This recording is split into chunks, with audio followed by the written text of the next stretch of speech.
They gave me a 26-meter aluminum hull with a stubborn port wiper and a wheelhouse that kept the last storm's salt in its seams. My job moved in small circles across a wide shelf. Dawn radio checks with the coast station, a walk of the deck to smell the diesel and rope, then a survey run through the usual polygons where the illegal nets like to bloom when the monsoon loosens its hand but hasn't let go. We called the season shoulder because the wind never decided if it wanted to push or pull. Southwesterlies faded, northeasterlies hadn't yet claimed the lanes. The sea was not calm, but it wore manners. Whitecaps stayed clipped. Current spoke in the compass more than in the water. I worked alone most days unless we had a planned boarding. Today was routine. I logged it by habit before the first coffee cooled. 053 departure, lat AD 12.0s, long 76D she. 5. E, sea state 3, swell from 210 degree, wind light variable, pressure 1009 and steady. AIS console bright, filters set to 12 miles, Class A priority. Binoculars wiped and focused to 7x, with my left eye's small correction. Boarding kit zipped, seals, evidence bags, bolt cutters, soft cuffs, a scale for mesh. Sonar ping log cleared, timestamps synced to GPS. The salt-stained logbook lay open under its elastic.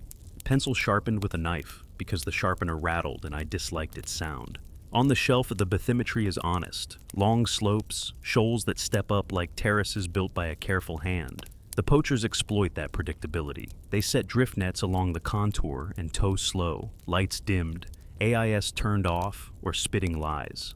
My job is to find the lie that doesn't know it's already told. By 0600, the horizon separated into the two bands I like to see, a darker blue where the shelf dropped, a gray-brown smear toward the coast where the river mouths exhaled silt. Frigate birds worked a loose line east, then lost interest.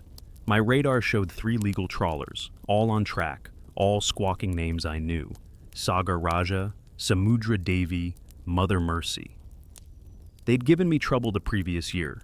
This year they moved like reformed men in a courthouse. I took a slow leg across a known lane.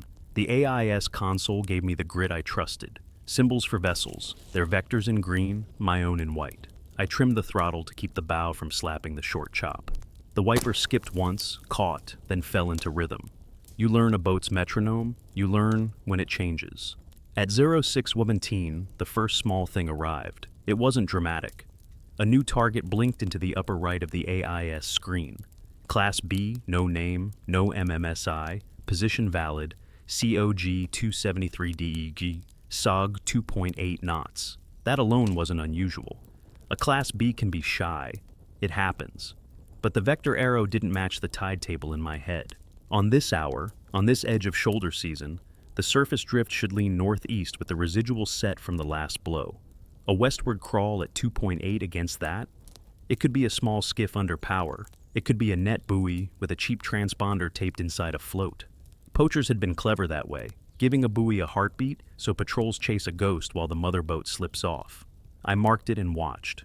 Binoculars up, the patch of sea where it should be, looked wrong in a way I couldn't phrase. The water had a different nap, like the wind's fingers skipped there. No hull, no flash of a man's cap, no gulls following a cut. The smell came a half-second later than it should have. The wind said south, my nose said faint diesel from starboard, yet starboard held open water. I wrote it in the margin where I keep contradictions. 0619, diesel smell upwind. I throttled up to close the distance. Coast Patrol 2 I called on 16, then went to our working channel. Interrogative, unidentified Class B at 8 miles northwest, my position, no MMSI, speed 2.8 west, request advisories. We copy Patrol 2, the coast station said. Paper and fan noise framed the voice. Nothing scheduled there, proceed per discretion, confirm your fuel. 3/4, endurance 5 hours at current. I glanced toward the day's fuel number I'd chalked by the engine hatch and underlined it. Choices cost fuel first. The Class B blinked out. No fade, no drop to poor accuracy. One sweep it existed, the next it didn't. I let the radar do a short-range scan to keep myself honest. Nothing. The sea stayed blank. I waited through 2 refresh cycles on the AIS to give the ghost a chance to be a hiccup. It remained absent. I have learned not to chase what equipment admits it only dreamed. But then the sonar gave me a nudge, the kind that sits between transducer and sea and refuses to file under wake or school. Ping logs are a straight ledger of sound turned to distance. On this leg, the bottom should tuck at 65 meters, give or take. The trace falls as a clean slope with little chatter. At 0625, an echo came back with a timing that implied something sizable at 30 meters, then another, slightly delayed, as if the first had been repeated by a skin of warmer water. Not impossible on the shoulder season, where eddies keep their own pockets of heat. Rare on this side of the shelf at dawn. I recorded it because I record the things that dent the straight line. 0625, double echo at 30 yus, second faint and late by 0.6s. I held course until my track line crossed the last plotted spot of the ghost. The sea there had a different sound when the bow washed through it, a lower slur in the scuppers, the kind of note a boat makes when passing a line that's just under the surface, but there was no resistance. I killed throttle and drifted. The water eased past with its usual conversation. I stood with the binoculars and let every other sense report in modest sequence. Salt, yes. Diesel, gone. The air felt slightly warmer on my knuckles than it had a minute before, though the sun hadn't climbed enough to earn that. I touched the metal of the window frame with my index finger. It didn't bite as it should. A pocket of wrong temperature is a breadcrumb worth saving. On the periphery, 2 legal trawlers changed nothing. A third altered course a degree, then thought better of it. The radio gave me the hollow ring you get when a transmission dies mid-syllable 3 channels down. I tapped the AIS console, not because that fixes anything, but because the tap resets my mind. On the map, my own boat stood in place, and the chart, vector, corrected last month, sat true beneath it. I watched the tide ruffle the surface and tried to match it to the small wind ripples. They fought. Not enough to announce themselves to the untrained eye, enough for someone who has read 10 years of this sea. I did a slow circle in place to see if the echo repeated with my heading. The sonar trace gave me that second faint return again, but this time it arrived with a tiny drift, like the late shadow of a moving hand on a wall where a light swings. I wrote, 0629, late echo persists, phase shifts 5 degrees with heading change. I don't chase math out here. I let math sit where it can be found again. Coast, Patrol 2, I said. Negative visual on Class B. Possible decoy or malfunction. I'll search a box 2 miles square, then resume corridor alpha. Copy your box. Well, the coast station didn't ask for more. If they had asked what I meant by possible, I would have had to say, possible because it left no wake. Possible because the diesel smell went the wrong way. Possible because the sea felt warmer at my hand, though the day had not earned it. Possible because twice in the last month, we'd found nets cut in a manner cleaner than bolt cutters can manage at speed. I set the autopilot to a slow rectangle and kept my hand near the wheel anyway. I took out the binoculars only for short looks, not to exhaust my eye. The shelf toward the drop-off wore a new mood. The color shifted a half-tone, as if a cloud had slid between us without showing itself above. When I checked the AIS log, the ghost had left a trace one would only see if one already suspected it. A single recorded point with a heading but no speed. A vector without a body. I printed the screen and laid the warm page on the logbook to dry from its own heat. At the first corner of the box, a line of floating trash cut across my bow. Rope hairs, a sliver of blue tarp, a snapped bit of foam, half a coconut hull polished into a bowl. The rope hairs were too regular. I hooked one with the boat hook and lifted it to my nose. I expected brine and lubricants. I got metal, not rust. A clean, faint iron smell you find when you cut wire with new pliers. The fiber looked like polypropylene with a dusting of filings, so light they ran away from my breath. I put it in a bag. I wiped the hook. I circled through the box. Nothing welcomed me with a shape. The sea kept its low grammar. At 0712, the wiper found a new skip on the glass, once every 12 strokes, like the hand of a man who suddenly remembers a word and then forgets it again. I let the skip stand. I want my day to mark itself in annoyances as well as in events. When the sense of being watched came, no better word for it, I ignored it on principle and went to procedure. Procedures keep the mind from dressing fear as evidence. Checklist, fuel, checked. Engine temp, checked. Bilges, dry. Radio guard, live. Solo boarding rule, not today unless the vessel is compliant and small. I pictured my kit, seals, bags, cutters, cuffs, scale. I pictured them used later and asked myself if I was making a decision now in service of that imagined use. I turned the wheel a degree starboard to cut across the lowest edge of the ghost's implied path. The AIS chirped once, an empty noise when there is nothing to show. Then it gave me a line without a target, a vector drawn as if a boat had just passed but had decided it was nobody's business to exist. Some sets will do that when they see a reflection from the corner of a wave. This was too straight, too sure. 2.8 knots west, the same speed as before. I watched the invisible line for a full minute while the console insisted on math without nouns. I could have called it in with weight, flag it, draw assets, request a second patrol to box it from the other side. But fuel, and the day, and the shoulder season's half-sleep argued for patience. I set another small rectangle shifted west by a quarter mile. I wrote it in the log because a log is how you keep yourself from telling stories you can't prove. 0730, ghost vector persists. SOG 2.8 EU, no visual, no radar. Proceeding with expanded search. Keep an eye on thermocline. The sun climbed a hand's breadth. Heat began to press the glass. The sea for 100 meters ahead took on that matte finish you get when a slick forms. Sometimes it's fish oil. Sometimes it's nothing more than calm made visible by angle. I eased power and let us pass through the dull patch. The boat's bow made a quieter noise. The temperature on the metal rail ticked up again against my finger, then returned to normal, like a breath held and released. I don't fear anomalies. I fear the day I stop writing them down. So, I wrote them down, and I placed my decisions in small squares I could abandon without pride. On the third leg of the second rectangle, I saw the first piece of hard evidence that didn't care whether I believed in it. A mesh float, cut clean through in an oval hole the size of a saucer. Edges fused smooth as if heat had kissed them and left. No scorch, no char, no smell of melt. Just a circle subtracted from a thing that wants to fray when cut. I lifted it with the boat hook and let the water drain. It balanced on the hook's crook like a trick coin. I bagged it and wrote the time. When I looked up, the AIS console had drawn another empty vector, neatly parallel to the first. It is one thing to be alone on a shelf with poachers who think you are tiresome. It is another to keep good company with something that edits the sea and forgets to sign its work. I set a pin at the midpoint between the two ghost lines and put the nose there. The wind had no argument either way. The birds kept their distance. The wiper chose to behave. I said aloud, once to fix my tone, routine. This is still routine. Then, because routine is the only ladder I own, I climbed it. Radio check, fuel check, bearings. And I stepped toward the blank place where the console insisted motion had just been. The sea put on its polite face for the next hour and then forgot it again.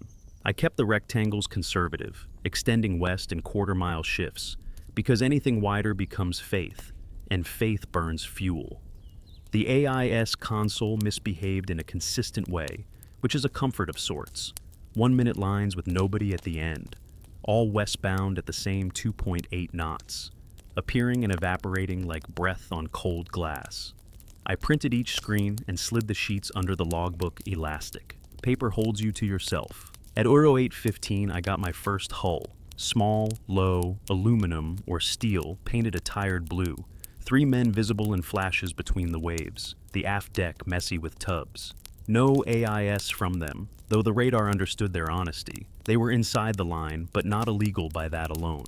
I set my lights to inspecting and altered to close without forcing the issue.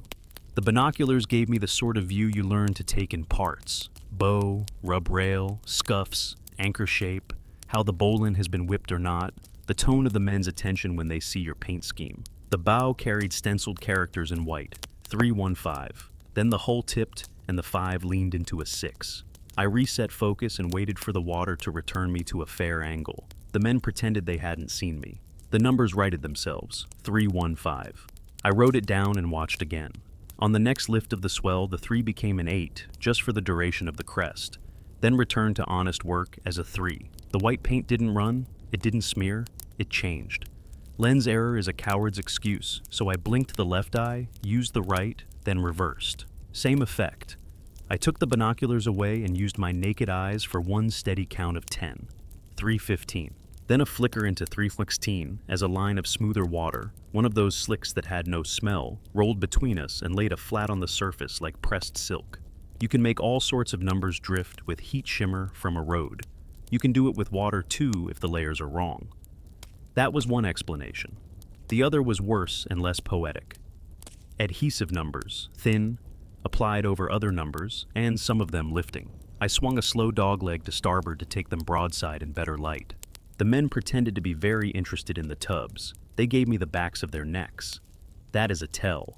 A guilty man will look at you to measure you. An innocent one will wave. The middleman had his lips pressed in a line that made him older by a decade. I stayed at 4 cables and let the engine idle into a huff. Radio check with coast, calm. Patrol 2, do you require consular language? They asked, because they like forms. Negative, I said. Observation run, stand by. And my hand felt for the boarding kit out of habit, then stopped itself. Solo boarding a 3-man boat with no AIS and changing hull numbers is a good way to become a lesson told at training. Blue hull, forward numbers appear altered, I logged. Probable adhesive overlay. No net in water observed. Course variable, will shadow on eastern edge of my box. I gave them the look of a man who has to be somewhere else soon, then turned away in a slow curve that said I'd be back if I felt like it. The men stayed stiff until my bow pointed south. Then one bent to a cooler at the stern and did something the sea swallowed. The AIS drew me another empty line. Neat as a schoolchild's rule. 2.8 knots west. The blue hull did not move west. It took advantage of my turn to drift north, then east, then busied itself with not looking at me. I let the autopilot keep the bow to the ghost vector and, with my other hand, slid the binoculars back to find the hull again. Numbers now, 318. They had chosen a different mask while I made my arc. I could invent 2 plausible stories. 1, water layers played games. 2, a slick of film lay between us, bending light. 3, the men had a roll of thin white numerals prepped and ready, and the slick existed to hide their hands. On cue, a faint, clean iron smell worked past the diesel into the cabin. I glanced at the mesh float bagged at my feet. The oval cut lay there like a coin missing from a purse. I have seen bolt cutters leave a bite and a burr. I have seen heat leave brown. This cut had left only neatness. I wrote 0842, white bow numbers drift 315 to 318 depending on slick, possible overlay, renewed iron filings smell without visible source. The sonar gave me a single late echo again, then a clean bottom. Temperature at the transducer ticked up half a degree, then settled. I put 2 fingers on the window frame. It had become a habit already, warm, then not. The wiper skipped, caught, and behaved. By 0900, my fuel chalk mark began to matter. If I chased the empty lines all the way west, I'd pay for it later, when the wind chose a side. I set a corridor sweep toward the drop-off to check the known poacher lane that likes to drape nets along the 65-meter contour. The birds ahead worked a disorganized patch, like men arguing about directions. The radar returned a fat target to the south, with an AIS identity that made me smile. Sagar Raja, the reformed trawler. He reported 5 knots eastbound with gear aboard. His course, if honest, would keep him clear of the contour by a polite margin. Patrol 2 to Sagar Raja, I said on channel 16, then moved to 72 when they answered. Confirm your gear status and intended track. Patrol 2, Sagar Raja, came the sing-song reply. Gear stowed, going to harbor. We saw dolphins, many, to your west. Happy day. Dolphins to my west, where the ghost lines marched. He wanted me to turn my head. Copy, I said, and did not. I'll be on your port quarter shortly. Keep your speed. Happy day, he said again, and clicked off. It is not my job to be liked. It is my job to be precise long enough for precision to change the day. I put the binoculars on his bow numbers. SA 4437. The paint was tired but steady. I watched for the slick to bend them. It didn't. Whatever layer had drifted between me and the blue hull was not here. I brought the Sagar Raja abeam at a safe distance and let them see me write in my log. People behave better when they feel recorded. Then I turned west again to the seam where the empty vectors had drawn themselves, and I slowed to let the boat's sound sink. The sea wore that matte finish again in patches, dulling the chop. Twice I felt the soft warmth at the rail like a breath through cloth. The radio gave me an empty half-syllable, then came back. I could ascribe all of it to the shoulder season if I wished. I didn't wish. At 10:13, the AIS offered me a gift. A Class A target that hadn't been there, broadcasting a tidy identity. FV Lata Kumari, MSI, trailing the right prefix, speed 3.1, heading 274 degrees, position half a mile west of my bow. The name belonged to a legal longliner registered out of a harbor 200 miles north. I knew her because she'd been boarded twice in the last year and passed both times with pointed politeness. Lata Kumari, this is Patrol 2, I said, working to keep the tone the same as with the trawler. No answer. I watched the radar. Nothing. The AIS told me she existed with bureaucratic confidence. The radar refused to believe. Lata Kumari, radio check. I tried again. Silence, just the gull static, the distant clean of a fisherman who sings to keep time. I printed the AIS page with her particulars and set it on the log. Borrowed call signs happen. It is a petty theft that buys an hour of peace for a thief. But a borrowed identity usually comes with a body. This had only numbers. I marked a point and cut my speed to 2 knots. The sonar showed the slope exactly as I'd expect at 65 meters, then at 62. The bottom came up in a way that said it was the chart that had moved, not the sea. I cross-checked with the second plotter, different brand, different year. That display agreed with the first. The contour had shifted southwest by maybe 20 meters. Charts don't move. The sea does, in ways the chart can't promise. I stood with my pencil poised and wrote the thought as a question, so I'd answer it later. Chart that moves, apparent only within slick? Patrol 2, coast, the radio said then. We've got a cutter finishing up in the southeast box. If you require a second hull by dusk, we can vector them. Dusk. It sits on the shoulder season like a test does on a table. Coast Patrol 2, affirmative. Request cutter to hold at my southern edge by 1700 local. I will attempt visual and, if compliant, boarding at last light. Copy, 1700 hold. What's your target? I glanced at the blue hull, now far astern and pretending to be innocent. I glanced at the empty line the AIS had drawn, still westbound at 2.8 but already fading. Undetermined, I said, because that keeps you honest. Working blue hull with variable numbers and a separate AIS anomaly. Possible association. I hung the handset and let the idea cost me. Staying to last light meant fuel shaved tight, meant a night ride back over water that might choose to be less polite, meant a solo approach to a suspect boat with men who watched without waving. But boarding at noon teaches you nothing. Boarding at dusk, if they let you near, shows what they do when they think the day has gone off duty. I spent the next hours building a map that my future self could use when things began to argue back. Every slick I marked. Every warm kiss on the rail, I counted. Every late echo, I labeled with heading and a small drawn arrow for the phase shift. When a long, narrow ribbon of trash showed itself, rope hairs again, this time with a shard of green bottle, it ran in a straight line that made no allowance for wind. I took a sample. The fibers carried the faint iron smell only when dry. Dipped in seawater, they went dumb. I bagged and sealed. Procedure can be fear's opposite when used correctly. By 1540, the wind tilted north by a degree and tested the small flags we hang where the law can see them. The blue hull had kept to the edges of my attention, like a stray dog that wants your lunch, but not your hand. Its numbers stayed settled now at 3 and 18, as if ashamed of their phase tricks. I let it drift into the path of my last rectangle by not doing anything dramatic. When our tracks would naturally cross at a polite distance, I keyed the mic. Blue hull off my bow, this is Patrol 2. Prepare to be approached for a routine check. Maintain speed and heading. Do not deploy gear. A long pause. The men became statues, which is one way to answer. Then a voice came, pitched too casual. Patrol, copy. We are small boat, no nets wet. You come. The man had the phrasing of someone who had practiced the line and never used it.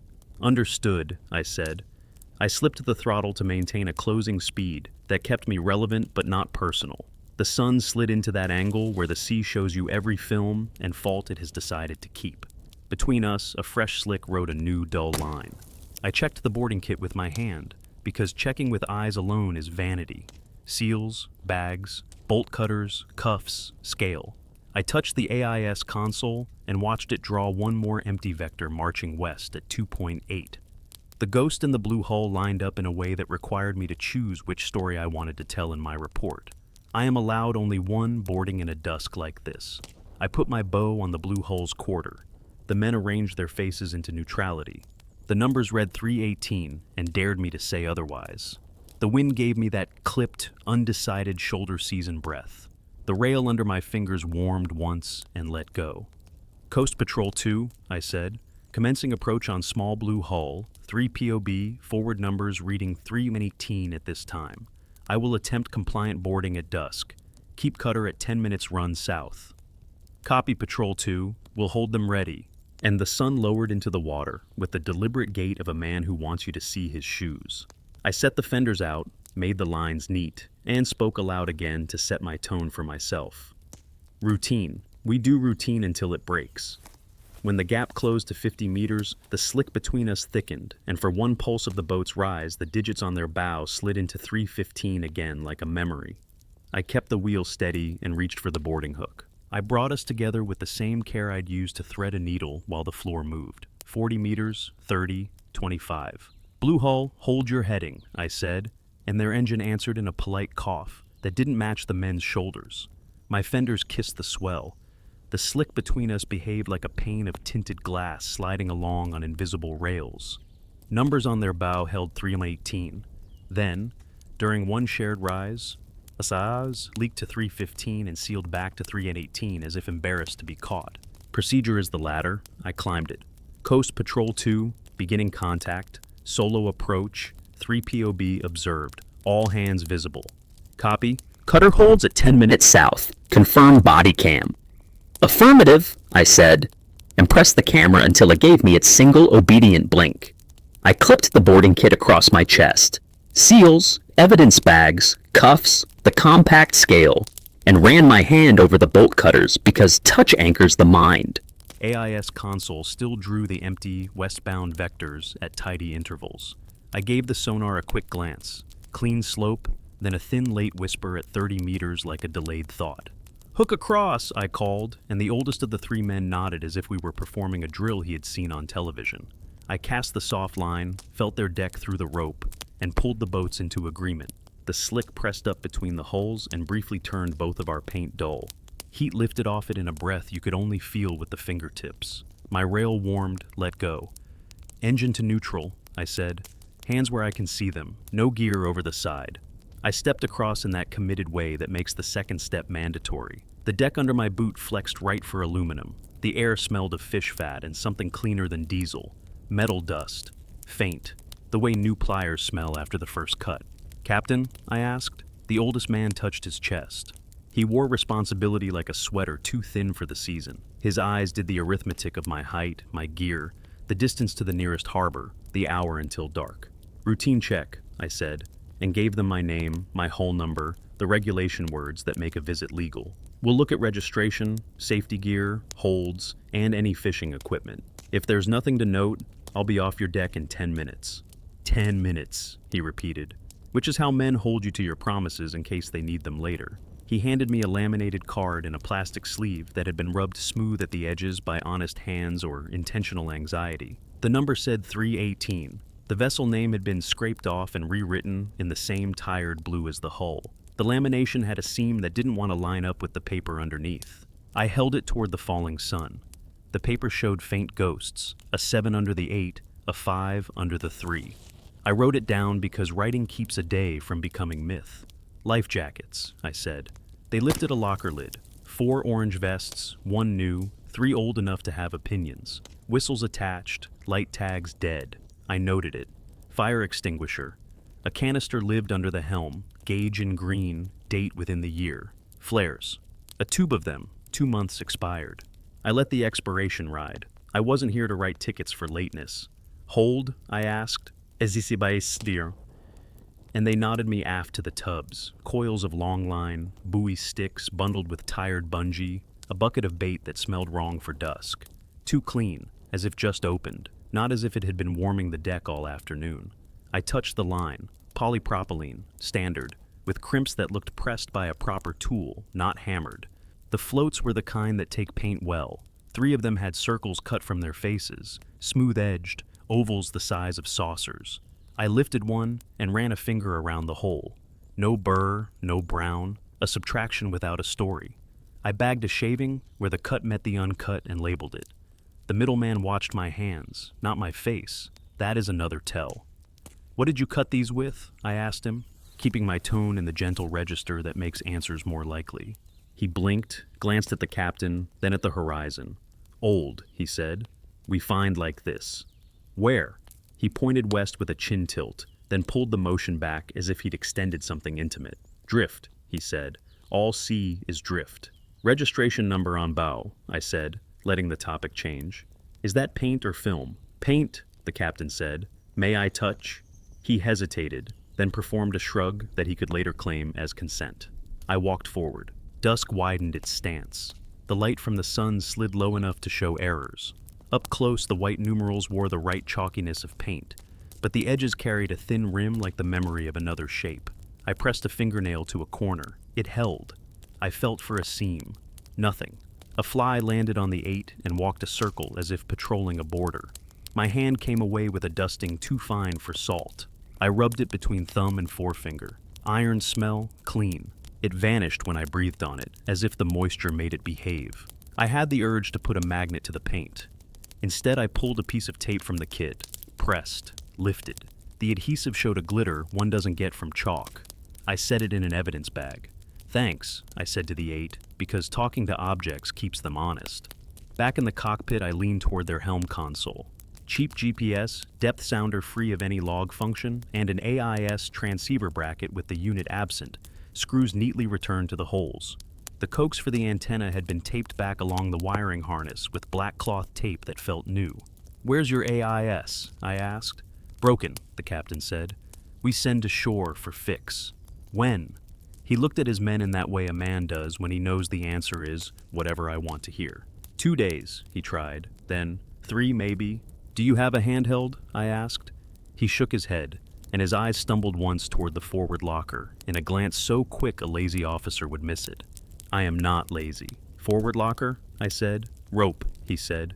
Only rope. Let me see. The locker lid stuck in the way lids do when Salt narrates a hinge. Inside, a coil of rope, yes, 2 extra fenders, a plastic crate with nothing in it, a wrapped bundle that had the size and sulk of an AIS unit. The cloth around it was a gray cotton, the kind used for rags. The bundle carried no shape that wanted to confess. I looked at him. He looked at me. I lifted it with both hands. It was heavier than empty. Heat clung to it, as if it had been near a body. The iron smell made a small circle in the air and ended. Permit me, I said, and unwrapped it with the deliberate pace of a man who accepts that the day could go a number of ways and only one of them leads to paperwork. Inside lay a Class B transceiver, the right model to match the empty bracket, the coax leads screwed on finger tight. The power leads ended in a cut and a twist where someone had decided not to decide. The unit's case wore a dusting of glitter, too fine to be metal shavings you could see. It behaved like a powder that preferred to be noticed when dry. You pulled this today? I asked. Yesterday, the captain said. Why? Broken, he repeated. Who told you to pull it? He did not answer because he had run out of answers. The youngest man on deck said something to him in a low tone. The captain's mouth tightened. Turn your key to on, I said. Let's see if the rest of your board works. He did. The GPS, cheap and honest, woke and found itself with confidence. The depth sounder blinked and reported the water we both sat in. The radio hummed. The coax from the absent AIS lay along the harness and twitched, just once, in a way that made no sense. Coast Patrol 2, I said. Onboard small blue hull. AIS physically removed. Unit found in forward locker. Request record check on hull registration, number 318, likely overlays. I have samples. Copy Patrol 2, the coast station said. Stand by for records. Captain, I said, I'll need to seal this unit and your forward locker. You'll sign the seals. You'll also sign a statement that you removed the unit yourself and when. If that's true, the paperwork helps you. If not, it helps me. He looked at the sea as if it might volunteer to take the choice. Dusk reached across the water and began to erase small distances. Something under our hulls whispered in the sonar in that late, disinterested way. I sealed the locker, the AIS unit, the tape with metal dust. He signed the tabs with a name that matched his card, the way a river matches a map. Not exactly, but enough to find the place again. Net? I asked. Any in water? Show me your knife. He produced a blade with a nicked edge and a handle gone smooth with fish grease. I asked the youngest to cut a sample of their own line in front of me. He did. The cut left a bright burr where it should. I showed them the float with the oval hole and did not ask a question I didn't expect an answer to. The youngest put his hand near the hole and pulled it back quickly, as if he'd felt heat.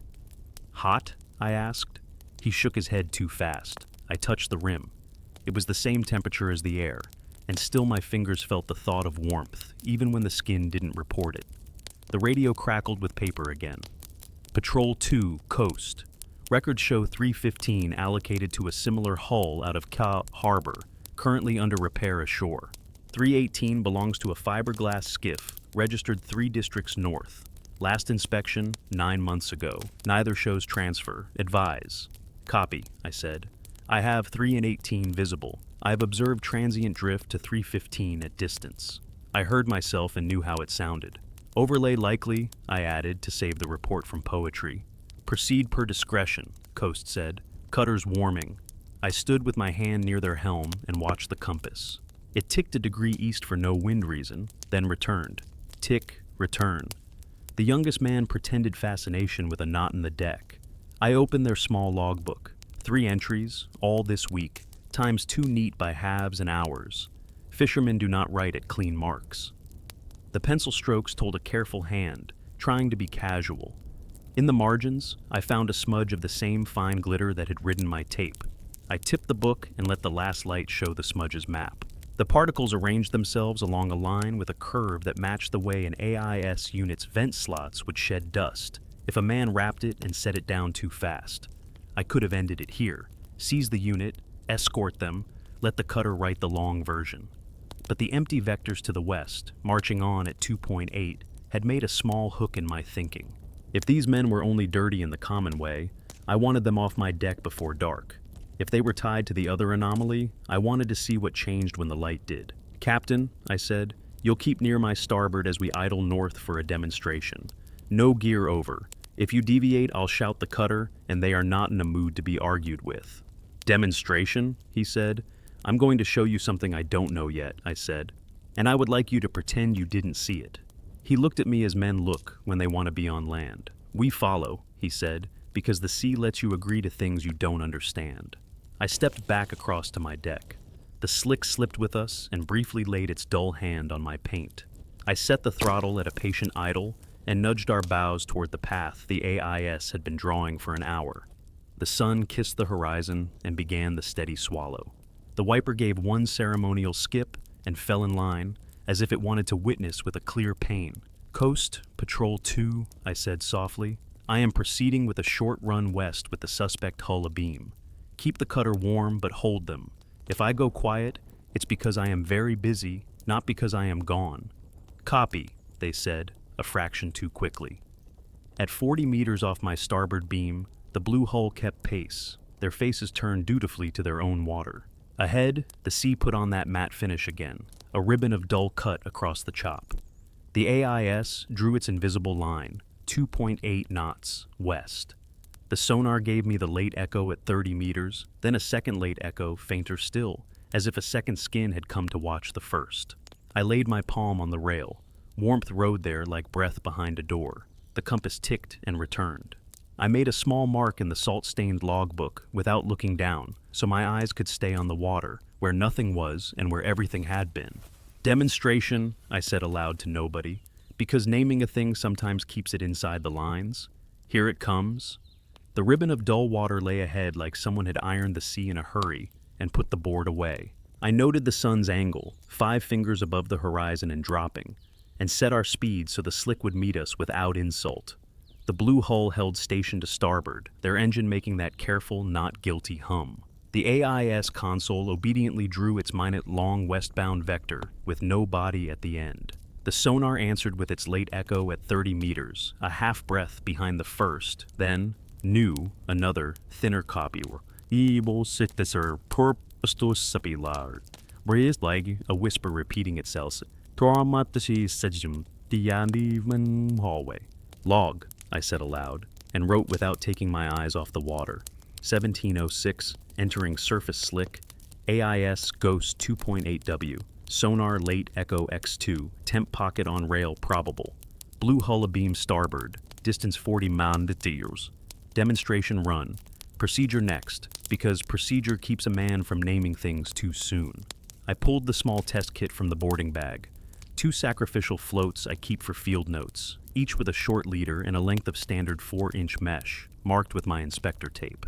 I clipped one float to a boat hook so I could place it into the slick and retrieve without making the hull complicit. The other I kept as control. I laid the control on the deck and dated it with a Sharpie. The Blue Hull's youngest watched through his lashes. Coast Patrol 2, I said on low power. Conducting gear test and surface film. No hazard expected. Keep cutter cold 5 minutes more. Copy Patrol 2, the station said. I heard paper move, a chair roll. They were listening harder than the word suggested. The slick came under the bow and flattened the chop into a velvet nothing. The rail warmed under my palm. No degrees I could defend in court. Only that human knowledge of metal that is older than thermometers. I extended the hooked float into the slick and let the mesh trail, counting steady to 20 so I'd have something to argue with later. The mesh kissed the film and refused to show drag. At 15, I felt the faintest tug, like a fish thinking about it and deciding against it. At 20, I lifted. The float came up correct and light. The mesh, between my marks, wore a hole it hadn't owned a minute before. Oval, clean, edges fused without scorch, as if someone had taught water to be a knife. I set the boat hook down gently, because slamming it would have made the deck lie about my hands. I placed the sample on a sheet of polyethylene, measured the oval with my pocket scales ruler, and wrote, 1709, test float hole formed in slick. Oval 68 mm at long axis, 54 meters short. Edge smooth, no discoloration, no smell. Photographed. Control intact. Show them, I said to myself in the tone of a teacher, pretending calm. I turned so the Blue Hull could see the sample from their polite distance. The oldest squinted, motionless, while the youngest made the same quick hand withdrawal I'd seen when he nearly touched the cut float on his deck. Men who work nets know how cuts should look. They also know when to pretend not to know. The sonar chimed one small late blip and fell silent. The AIS line drew and vanished. The slick thinned behind us to bare water like a curtain parting. I set the control sample beside the cut and took the same photo again because a jury likes pairs.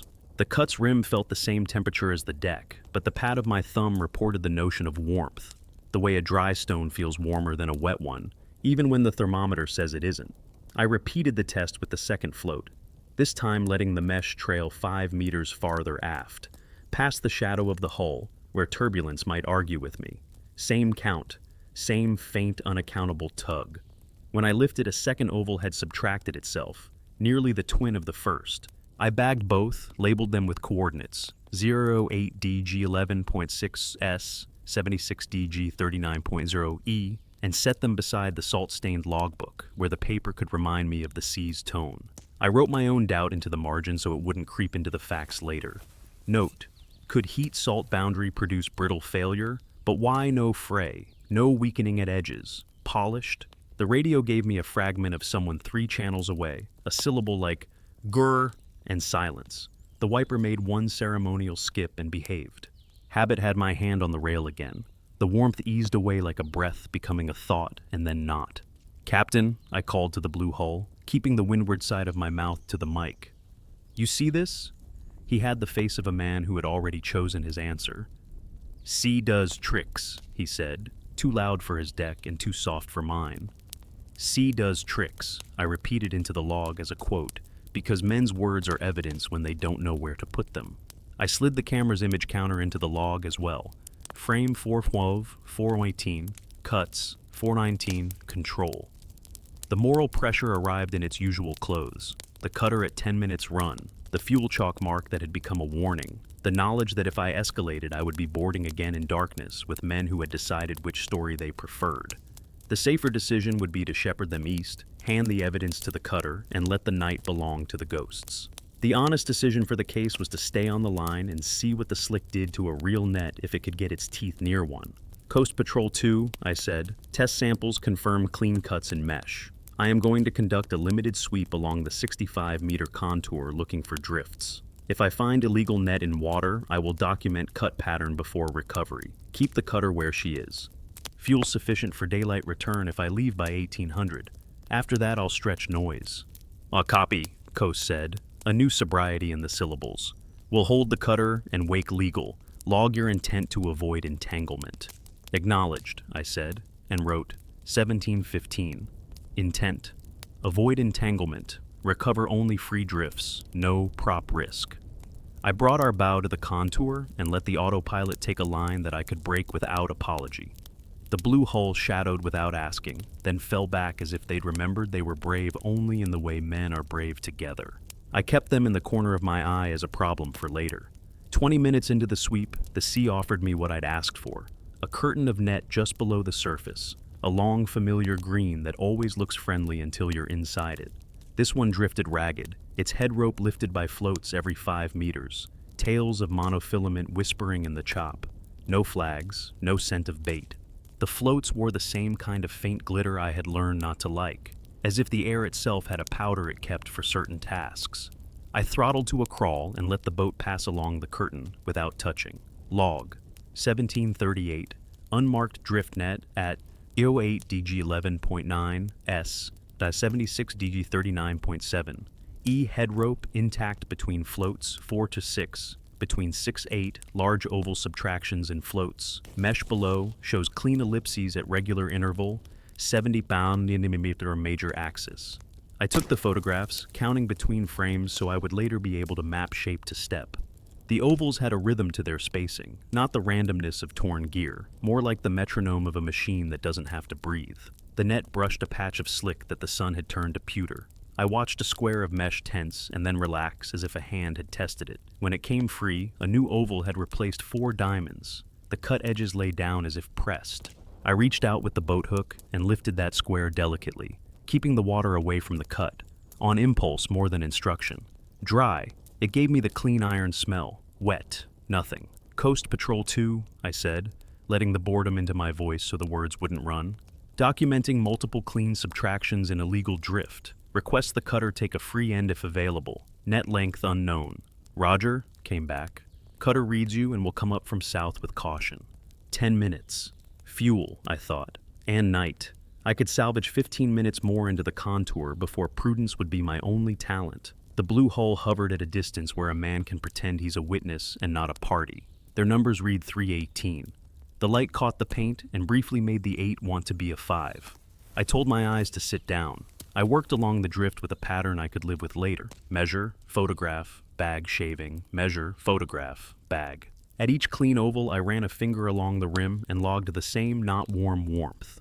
Once, when the boat's wash pushed part of the net into the slick, the mesh at the boundary didn't cut but softened for a heartbeat, and then stiffened again as if the water had wanted to remember it without altering it. I wrote that down because even wrong thoughts deserve dates. The sonar gave me its late echo at 30 meters again. Then, just once, a delayed return that did not match any bottom or school I knew, a soft arch as if something had offered the transducer a curve and then withdrawn. I let the pencil note, 1751, late arch, transient, beneath drift, phased with slick thickness. The chart nudged 2 ticks to the south without asking me. I rechecked the GPS.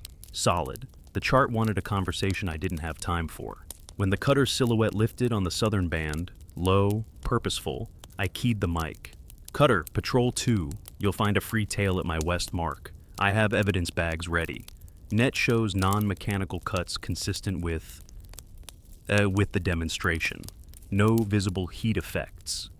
Understood, the cutter answered word. We'll take your tail and saw from there. Any hostiles? Negative. 1 blue hull to my east, compliant under observation.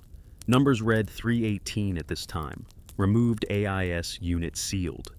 Copy, they said, and their engine put a sober weight on the air that made the blue hull retreat by a respectable increment. I eased parallel with the net while the cutter nosed the free end and began the slow, clean work of recovery. Men with gloves, knife only for fouls, buckets for evidence. Even at this distance, I could see their heads tilt at the ovals. I called my lens numbers to them, so our proofs would align later. The sun found the water and drew a straight red line toward us. The slick ate the line in 3 places and returned it broken. Patrol 2, Coast said. We need your initial assessment before loss of light. Do you attribute the cuts to known tools or chemical agents? I looked at the mesh where the oval had been polite enough to show itself forming, if I watched and breathed correctly. I looked at the control sample, unchanged. I looked at the bag tape glitter, the sealed AIS, the blue hull's numbers that drifted when the film thickened. Profession chases nouns. Nights like this insist on verbs. Coast, I said. Initial. Cuts are not consistent with mechanical shears, clippers, bolt cutters, or burn. No residue detected in field. Edges are fused smooth without char. Occur only within surface films that don't move with wind. A layer effect. Possible interaction at thermocline echoed at 30 Mercers. Recommend lab on all samples. Received, they said, and someone near their mic exhaled in a way the radio carried. The light died from gold to pewter. The cutter called that they had the tail aboard and would secure. I had to make the free man's decision. Break east for fuel and safety, or hold another 10 minutes to see what changed after the sun made the sea forget its own face. I checked the chalk, did the math a second time to be ashamed of the first, and took 10. The slick thinned as if shy of the dark. The AIS drew one last westbound line at 2.8 and then stopped performing. The rail cooled under my palm to an honest metal bite. The blue hull turned 2 degrees north without asking permission. I let them. Coast, I said. I will accompany the cutter east on parallel for a mile, then return under economy to harbor. Evidence secure.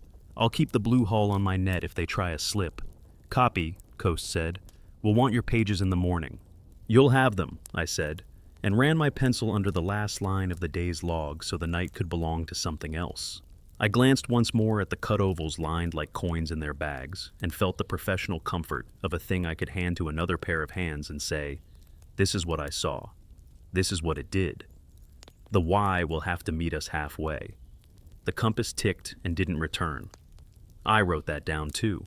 I ran parallel with the cutter for a mile because good company at dusk is its own sea mark.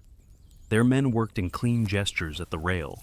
A bucket of the cut ovals sat by their boots like coins too tidy to be honest. The blue hull had fallen back into the half-light and pretended it had never met us.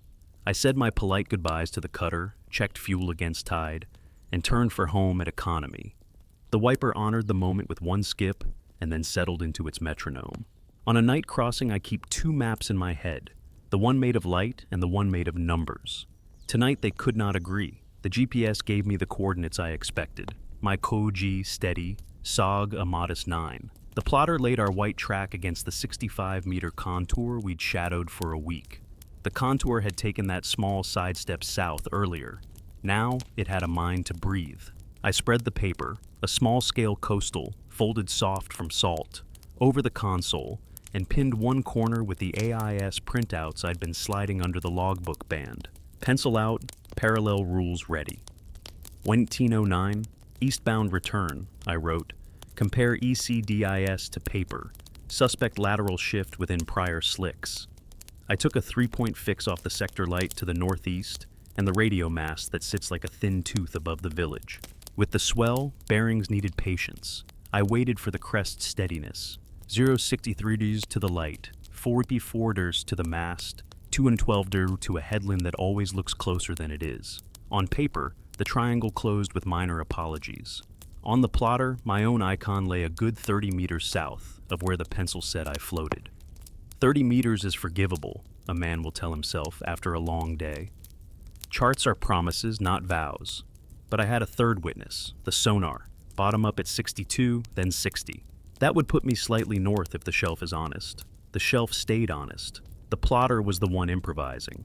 I brought the zoom in and out like a man focusing his eye after grit. At one scale, the track walked across the contour as steady as a line drawn with the ship's flat calm as a ruler. At another, it drifted south by a cable and shrugged as if it had always intended that. I tapped the bezel in the way men still imagine reseats an electron. The bezel did not care. Coast Patrol 2, I said, low. ECDIS shows small lateral error increasing near prior slick positions. Paper fix and sonar suggest true position north of own ship icon by 102 NM. Any reported Weyas EGNOS anomalies? Patrol 2, negative reports. Your fix holds on our end, they said. I could hear paper being consulted because it is always paper at the edges of screens. Advise if you require radar range on the inner marks. Stand by, I said. The sector light ahead threw its familiar pie slices across the water. White opens, red warns, green comforts. the lens turning with the planet's patience. On paper, the red sector kisses a shoal I have avoided since my first month out here. On the plotter, my icon drifted into that red slice as if to prove the device had an appetite. My eyes on the water said we were in white. The smell said we were where the river breath brushes the sea with sweet damp. I cross-checked with radar. Range to the light 6.8 miles, to the mast 7.2. The numbers sat down with the paper and refused the screen's invitation. I wrote to keep myself a witness to my own decisions. 1822, radar ranges confirm paper, ECDS off south by 1.5 cables. Error increases within slick footprint, GPS SNR stable, PDOP fine. I pulled up the satellite page and let the small bars tell me their confidence, as if bars have morals. Strong. The fault wasn't in the sky. It lay in layers I could not name with instruments I could not calibrate. At 1830, the sea went from pewter to graphite. I set the dimmers and switched on a second headlamp for the chart, because I like one light for numbers and one for names. The rail under my fingers cooled to honest metal. Relief is its own evidence. The AIS console had stayed quiet since the last phantom line quit. I took the stack of printed vectors, 1-minute dashes marching west at 2, 8, and overlapped them on the paper chart by hand, their tiny scale bars like teeth.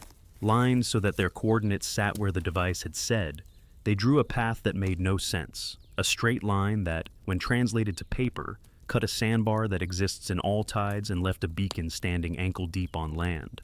Lined instead with what the paper and radar said of our true path, the ghost track ran tidy along the 65-meter step like a rail. The error was not random. It had direction and patience. I traced the ghost rail in pencil, very lightly, as if a heavy hand would offend it. Ghost 2.8 Kaon path aligns with contour only when plotter is corrected north by 30-40, I wrote. When uncorrected, path trespasses features that cannot be trespassed. The logbook's paper had taken on that soft thickness a day, gives a book when it wants to be evidence. A faint iodine tang came from the air vents over the helm, a harbor smell arriving half a mile early. The compass gave one of its ticks and again did not return. I watched for 10 heartbeats. The card eased home as if embarrassed to have wandered. The wiper made its single skip, then resumed obedience.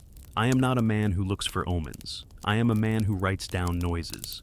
The entrance to our harbor has a set of transit marks, a white triangle over a black. If you keep one atop the other, your keel will stay on God's good clay. Tonight, the triangles lay precisely, crisp against the last blue. On the plotter, the transit line canted left like a photograph pinned crooked. I steered by the boards and let the device watch me go where it insisted I wasn't. The sounder climbed in numbers exactly when the paper said it ought. A man can live happily with two truths if one of them keeps him off the rocks. The cutter checked in as they turned toward their own pier. Patrol 2, cutter. We have your net tail aboard, evidence sealed. We'll hold for your bag handoff. Any joy on the blue hull? No chase, I said. He'll sleep light tonight. My chart wants to argue with me. That's a first, the cutter said, which was a kind thing to say. Pier 2, outer face. We'll catch your lines. At 19:15, I came alongside with the quiet of a man who wants to keep the day from waking again. Lines over, handshake, bags across, the cutter's officer asking the right questions and not pressing where answers would only be adjectives. He watched me lay the 2 test cuts on their polyethylene and leaned close enough to smell the iron that didn't exist. Heat? He asked in a whisper. No char, I said. No weakening. Wet kills the smell. Dry gives it back. He nodded like a soldier humoring a priest. I walked my stack of AIS prints and the salt-stained logbook across to the small office where a bulb buzzes in a chain cage and condenses authority into rings on a cheap table. The coast station's duty man put on his glasses and took my pages as if they were heavier than paper. We filed, the unit pulled from the blue hull, seals intact. He signed my evidence slips and kept his face flat for our comfort. You seeing political on this? He asked, which is the way we say, will a headline want this? I'm seeing math that refuses to be small, I said, and a layer that doesn't move with wind. He wrote that down and underlined it. Back aboard, I let the engine idle while I closed. Habit took my hand to the plotter to save the day's track with a name. The device showed me the harbor, with my white line drawn in from the mouth, like a thread accurately through a needle. Then, with no push of button, the line stepped south and draped onto the pier I wasn't at.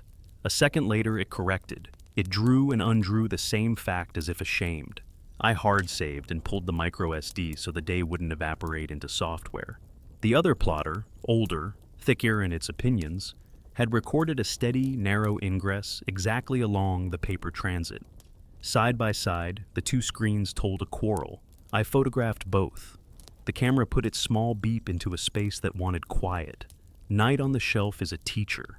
I ran my hand along the rail and found it at last indifferent. I closed down the sonar. The late echo had trailed off as the slicks thinned, and let the cabin fan bring the room to the honest smell of drying salt and warm electrics. Before I killed the main, I flipped through the AIS history once more. Timestamps stepping neat as a drill, vectors west at 2.8. Positions that, when exported, would tell a straight story and, when hand-laid to paper, would require an apology. I wrote across the inside back cover of the logbook, the page I saved for the day's single sentence that matters. If the sea is true and the map is not, choose the sea. Coast Patrol 2, I said last. In berth, secure. Samples and units transferred. ECDIS drift observed in approach. I will file capture set tonight, with screenshots and paper fixes attached. Copy Patrol 2. Nice work, they said. Which is what you tell a man when you mean, we don't know what to call it yet. I shut down, let the hull creak the day out through the cleats, and stood with the binoculars once more for no good reason, focusing them down the pier to see how close I could get the grain of the wood. The lens returned me a fine image of a nailhead that had no patience for me. On the plotter, left on auxiliary power by habit, my own boat icon moved a meter south, and then back, even though rope and tide said I belonged to the pier. The compass ticked a hair and returned. I put the cap on my pencil. In the office light, the AIS printouts lined up like confession after confession. At the bottom of the stack, the very first vector of the morning, 2.8 low, blank, wore a smear of glitter I hadn't seen earlier. I tilted it. Dry, the iron smell made its not smell at the edge of my nose. Wet my finger, and it died. I bagged the page itself and made a note I disliked writing because of what it would imply later. Artifact, dust, present on display or air, adheres to paper where vector draws. There is comfort in thinking you are being fooled by a man. There is clarity in knowing you are being fooled by a layer. The first can be arrested. The second requires a new form. I set the morning plan with the quiet certainty of someone who knows he will lose sleep over neat boxes. East again at first light. Run the contour where the ghost rail wanted. Lay 3 paper fixes per mile. Record sonar with ping logs exported. Turn ECDIS off for legs, on for turns, to see if it drifts with use or with water. Test mesh in and out of slicks with timing. Accept that the chart can move and draw my own when required. I put the logbook elastic over the last page. The pencil nested under it like a fish under a pier. Outside, the harbor swung gentle and said there would be no argument from the wind. The plotter, still humming, put my boat a hair south and then apologized. I left it on so it could show me how long it could be wrong. I slept like a man circling an anchorage, never more than a minute from being awake, and woke to the old wheelhouse smell of warm electrics and salt that never dries. At 0445, the dock lights still had authority. The fan ticked as it coasted down, that single chipped blade tapping like a man with second thoughts. I poured the dregs of yesterday's coffee, checked the pencil's edge with the knife, and read the back page sentence I'd written before shutting down. If the sea is true and the map is not, choose the sea. It felt brave at night. In morning light, it was only policy. Pre-run, I said to the logbook, because saying it out loud anchors you. 48, fuel 710, oil good, batteries float, AIS purge, restart, ECDIS on for harbor, off beyond headland per test plan. I clipped the sonar ping logger's USB to its cradle, cleared yesterday's buffer, set 1-second intervals. The temperature probe, cheap but honest, lived in the boarding kit. I taped its cable to a sounding line at 5-meter marks, so I could drop and read a crude profile without making a ceremony of it. Coast Patrol 2 departing, I said on 16. Testing thermals along 65-meter contour. Will be intermittent radio due to equipment cycling. The station answered with a yawn disguised as a copy. I could hear paper settling in behind the voice. I put us out with spring lines and a patient throttle. The transit boards at the harbor mouth, stacked neatly, white topping black, like a calm idea. The plotter's icon kept its manners under local lights. I decided not to insult it by glaring. Once the headland opened, and the shelf breathed its night breath, I did as I'd promised myself and killed the sea dis. Radar on, paper open, pencil ready, compass given its dignity. The sea lifted a polite 1-meter swell from the southeast. The shoulder season still undecided. The air carried the iodine trace of river even this far out. By 058, the eastern sky had become the color of a bruise pulling itself together. I reached the start of yesterday's ghost rail, as I'd drawn it on paper, and let the engine settle into an economy that wouldn't anger the fuel chalk later. 0600, begin thermocline run, I wrote. Drop a 1, 08 DG 12.0, S, 76 DG 38.5, E.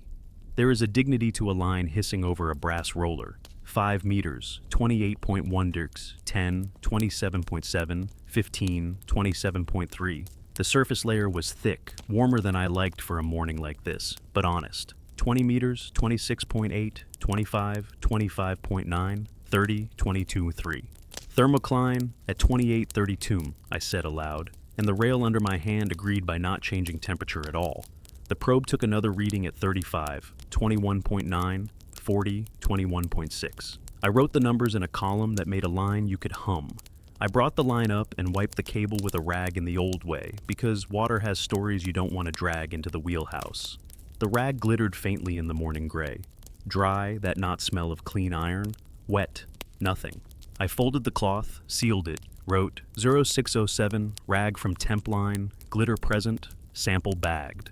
The sonar settled into its day voice. Bottom at 65, slope crisp. Then the late echo arrived at 30, just as if it had read my column and wanted to be a footnote, not loud. A second, fainter return followed that one, like a whisper repeating itself from the far end of a tiled corridor. Ping log marks. 0609, double late echoes at 30, I wrote, and put an arrow to the word thermocline. When I turned the helm 5 degrees to starboard and held her there for 20 seconds, the late echoes phase crept in the same direction by a hair, just like yesterday. I made myself draw the little arrow in the margin again, to show heading change and lag change. At 0616, I allowed myself a minute of AIS to see if the ghosts still wanted their westbound walk. The console booted, acquired, drew 3 polite Class A's where they belonged, and went quiet. No lines at 2.8.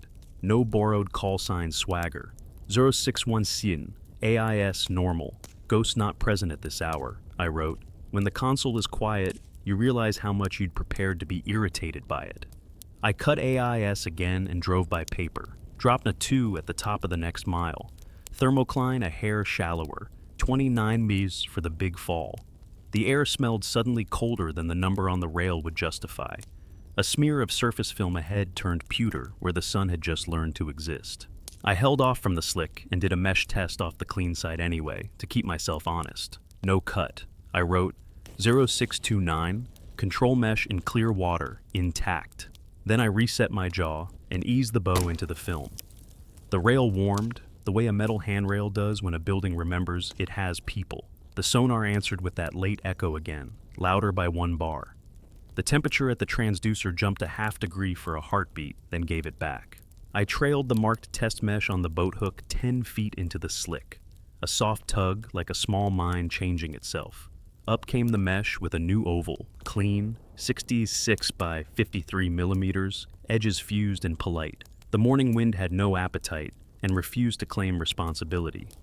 0635, cut within slick, edges smooth, odor dry only, I wrote, and took my photographs in the even light that makes a good chain of custody.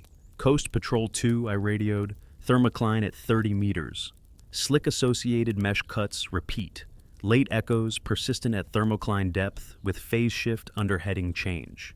Exporting ping log after run. Patrol 2, the duty voice said, sharper now. We're logging. Any traffic near you? A negative, I said. Legal boats hold east. Blue hull not observed. I looked anyway, because saying negative invites the sea to decide you're an optimist. Horizon empty except for a frigate bird that read our wake with professional contempt. A kilometer south, a runnel of river water freely admitted itself by color alone, a tan swipe underneath the morning. It should have pushed the surface layer to an easy gradient. Within the slick, the current defied the set in a way you can see if you watch ripples argue with one another. I put the transducer gain down to listen for bubbly lies. The screen returned honest water, with an extra skin of faint clutter sitting precisely where the 30-meter step lived.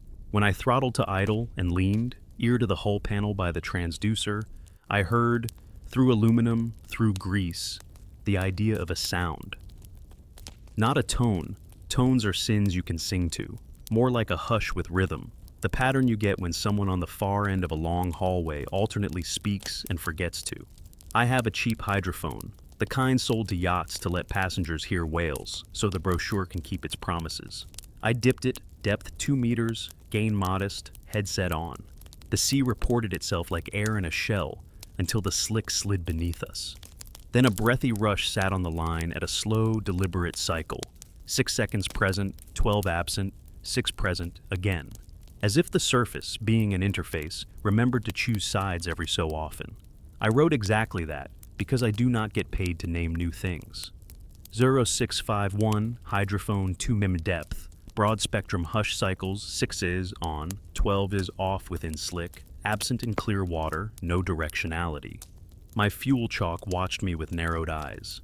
I forced myself to a discipline. 1 mile legs, 3 drops, 1 hydrophone, listen, then repeat, east to west and back, stitching my own chart because the device was off and the sea had elected to be my math.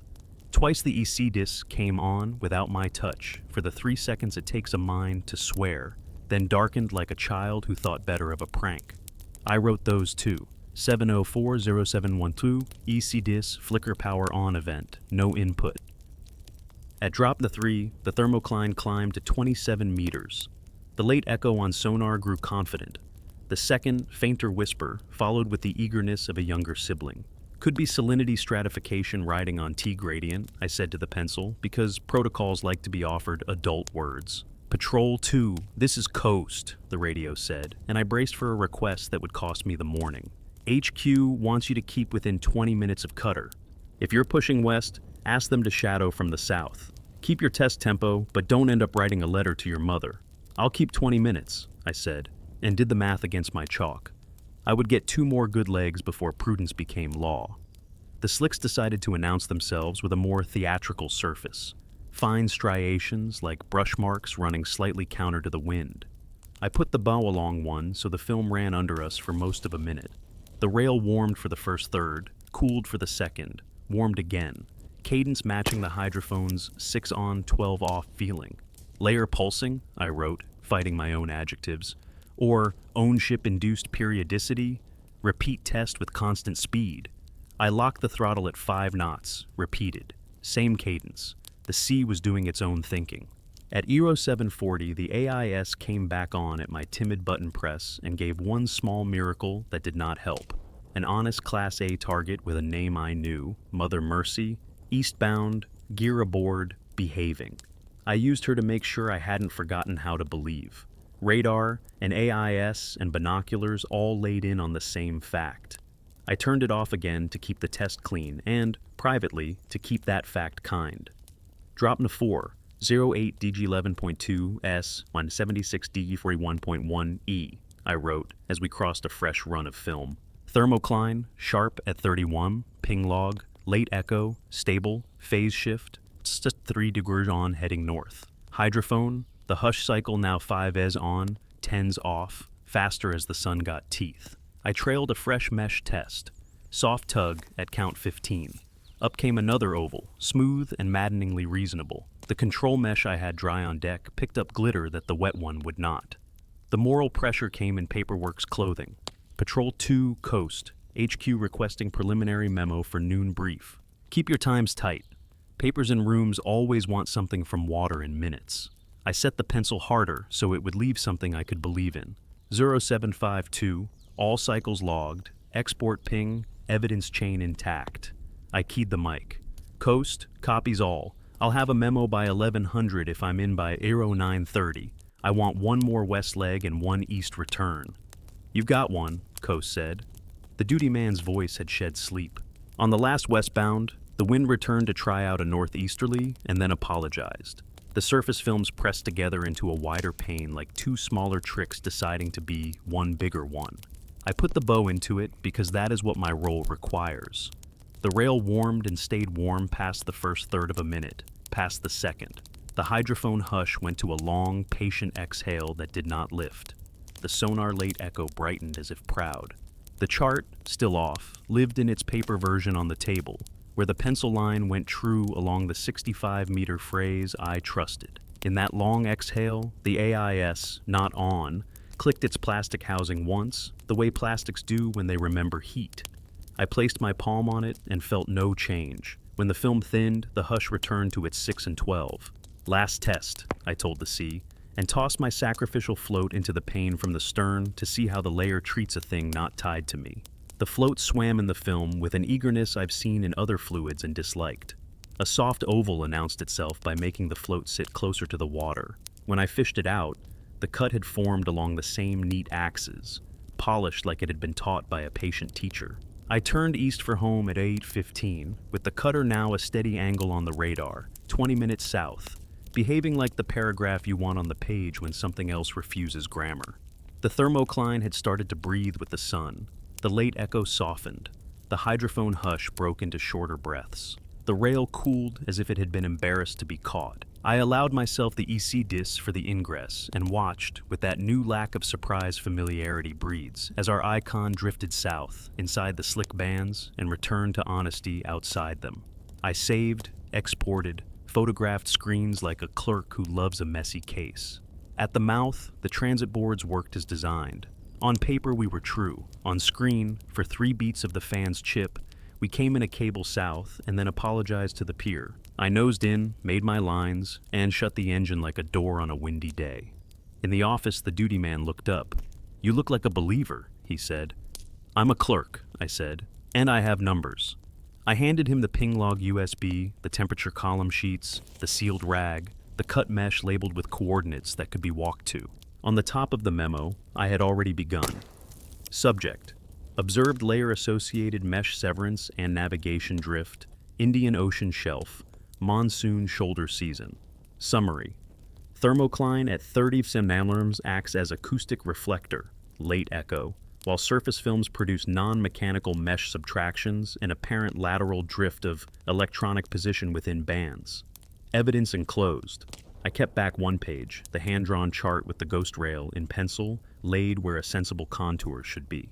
In the margin, I'd written one more line I didn't like, because of what it meant if it stayed true tomorrow.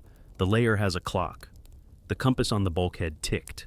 This time it did not return at all for a count of 3, then eased home like a man embarrassed to have paused at someone else's gate. I wrote that down too. HQ wanted a memo by noon and a conclusion by afternoon. The C wanted neither. By 10:40, I had stapled my columns to the duty man's clipboard and promised phrases like follow-up sampling and cross-calibration. Then I walked my promises back to the boat and put them in the drawer where hope lives. The shelf would be cleanest on the first of the flood. That would put slack water out on the 65-meter step about 2 hours before dusk. If the layer had a clock, I wanted to see what it did when the tide leaned in. Fuel, 610 and honest. I loaded the boarding kit and added 3 glass jars with gasket lids, 2 lengths of sash weight tied to lines, a handheld magnet from the toolbox, and the cheap hydrophone. AIS purge, ECDS on for the harbor, off at the headland, because we had an agreement. 222, departed, flood building, intent, observe slick bands on rising tide, sample boundary layer if safe, I wrote. The salt-stained logbook took my pencil and didn't argue. The shoulder season put its shoulder to the day and decided on a faint northeasterly. Whitecaps low and clipped. The river's breath made a tan V on the surface that pointed seaward like a signature. I ran east first to let the flood settle, then cut a diagonal to the old ghost rail. On radar, the cutter loitered a mild 20 minutes south, like a courthouse you can ask for if the street gets lively. At 1340, the first film showed. Brush marks in the glare, running not with the wind or the flood, but slightly car-wise, as if a car had taken a ramp you couldn't see. The rail under my hand cooled and warmed in little arguments. The hydrophone, at 2 meters, returned the hush on a new cadence. 5 seconds present, 15 off, 5 present. I trailed a sacrificial mesh and felt the now familiar soft thought of a tug. The oval came up polite. Dry, the clean iron ghost at my nose. Wet, silence. I bagged, labeled, wrote coordinates, like a man paying the meter on a street he suspects isn't zoned. Coast Patrol 2, I said. Slicks active on flood. Thermocline stable near 3031 Mir by morning column. Request cutter stay south. I'll call them if I hook anything heavier than I can lift. Copy, they said. Paper in the background. Someone's fan. By 15:05, the films thickened and widened into panes that misread the wind. The istis off sat blank and blameless. The sonar kept up its double late reply at 30 meters with a second whisper riding it, a little braver than dawn. I put the magnet to the strip of tape I'd taken off the blue hull paint. Nothing strong, only a sulk at the edge, like filings too small to remember iron. I shrugged in the direction of the empty bridge. You can be right and have it mean nothing. Then the shelf stepped into its own stare. The bottom under us went from 65 to 60 in a neat syllable. Sand waves would live there, bed forms tall as a man. Sometimes in flat water I could see their logic through the haze, the way light organizes itself over order. Today the films took that logic and turned it sideways. I killed the engine to idle and let the boat drift along the pane. The hydrophone hissed a breath into my ear. On 5, off 15, on 5. On the next on, something showed that should not show and yet did. An underlight, cold as thought, that cohered along the crests of the buried sand waves and then died with the hush. Not bright, not green like common plankton fire. More a low pallor, as if someone held a shade under the seabed and turned it once. The glow did not lift up the column. It stayed behind the sand in a way light has no right to stay. Then it ended, and the sea looked like it had looked for every fisherman who ever told me I was being fussy. I leaned forward until my ribs pressed the rail. 1513, observe faint subbenthic luminance along probable sand wave crests, coincident with hydrophone on phase. No bioluminescent surface response. Intensity low. Color, none, ashen, I wrote, printing it hard so that later I could find the letters by touch. The hydrophone hissed present, and the underlight returned for 5 seconds, crest to crest, then withdrew as if ashamed to have been seen.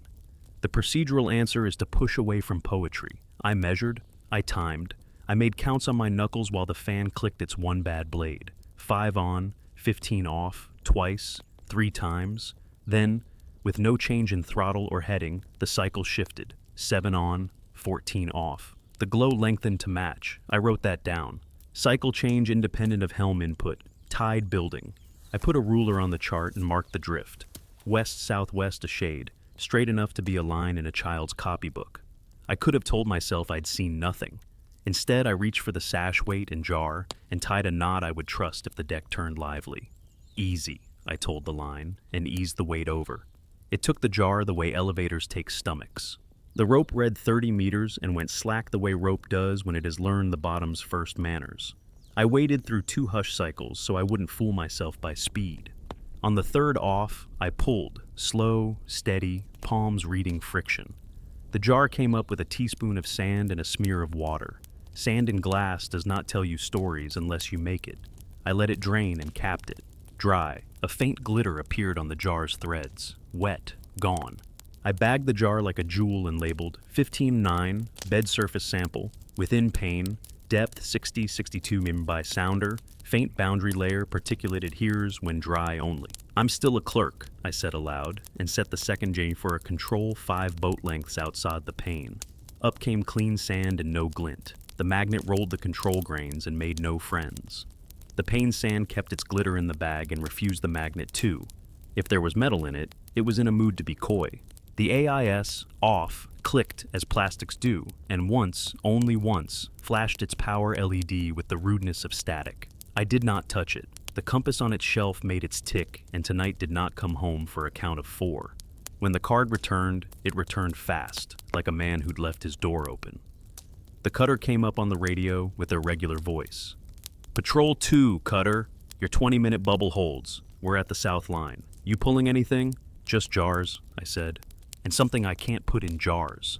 I do not write that way on forms, but I allow myself a sentence in my own voice on my own deck. Hold. I want one more pass. HQ is asking for faces, they said, meaning cameras.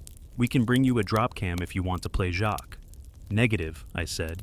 If I put a lens down there and it shows me a sand wave, I will only have taught myself what I already know. I want to see if the light follows the hush, or if the hush follows the light. Copy, they said, kindly keeping any opinion off the circuit. The blue hull arrived where all stories prefer to complicate. She drifted into the eastern edge of the pane as if glad to have found her old neighborhood. Bow numbers 318, freshly confident. No AIS. Men at the tubs with the active stillness of people practicing innocence. I log them because logs are what we have between now and court. 1544. Blue hull reappears. 3 POB, 318 steady, keeping station outside my bow by 50 me. The hydrophone hissed presence. The underlight came on under them too, a faint lamp through their floor. The youngest looked down as men look at their own shoes. I watched his face for the tick I had learned. There it was, a flinch without motion, as if his body remembered heat that his skin couldn't report. Blue hull, I called on the loud hailer, wind in my voice. Maintain heading and speed. No gear over. This is a controlled area. Copy patrol, the captain said, casual to the point of theater. We only drift.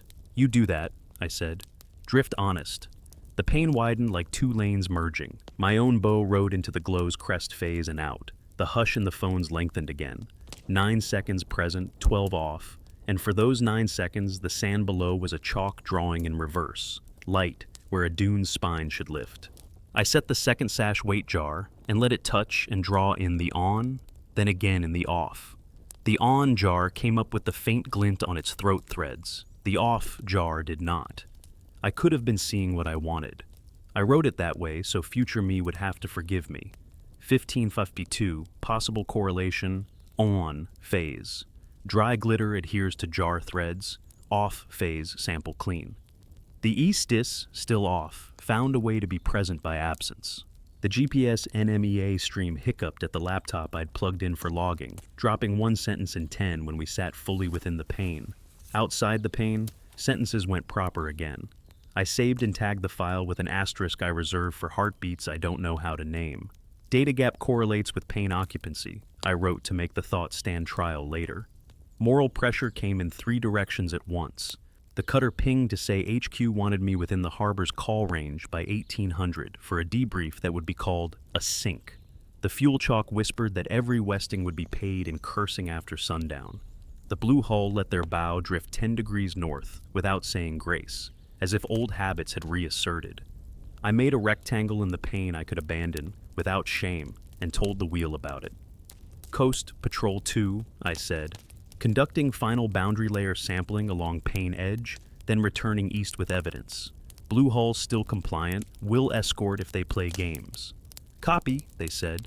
We've got screens pulled up in town. They're excited. The word carried no comfort. 2 more cycles. 2 more on jars with faint glint. 2 more off jars with only honest sand.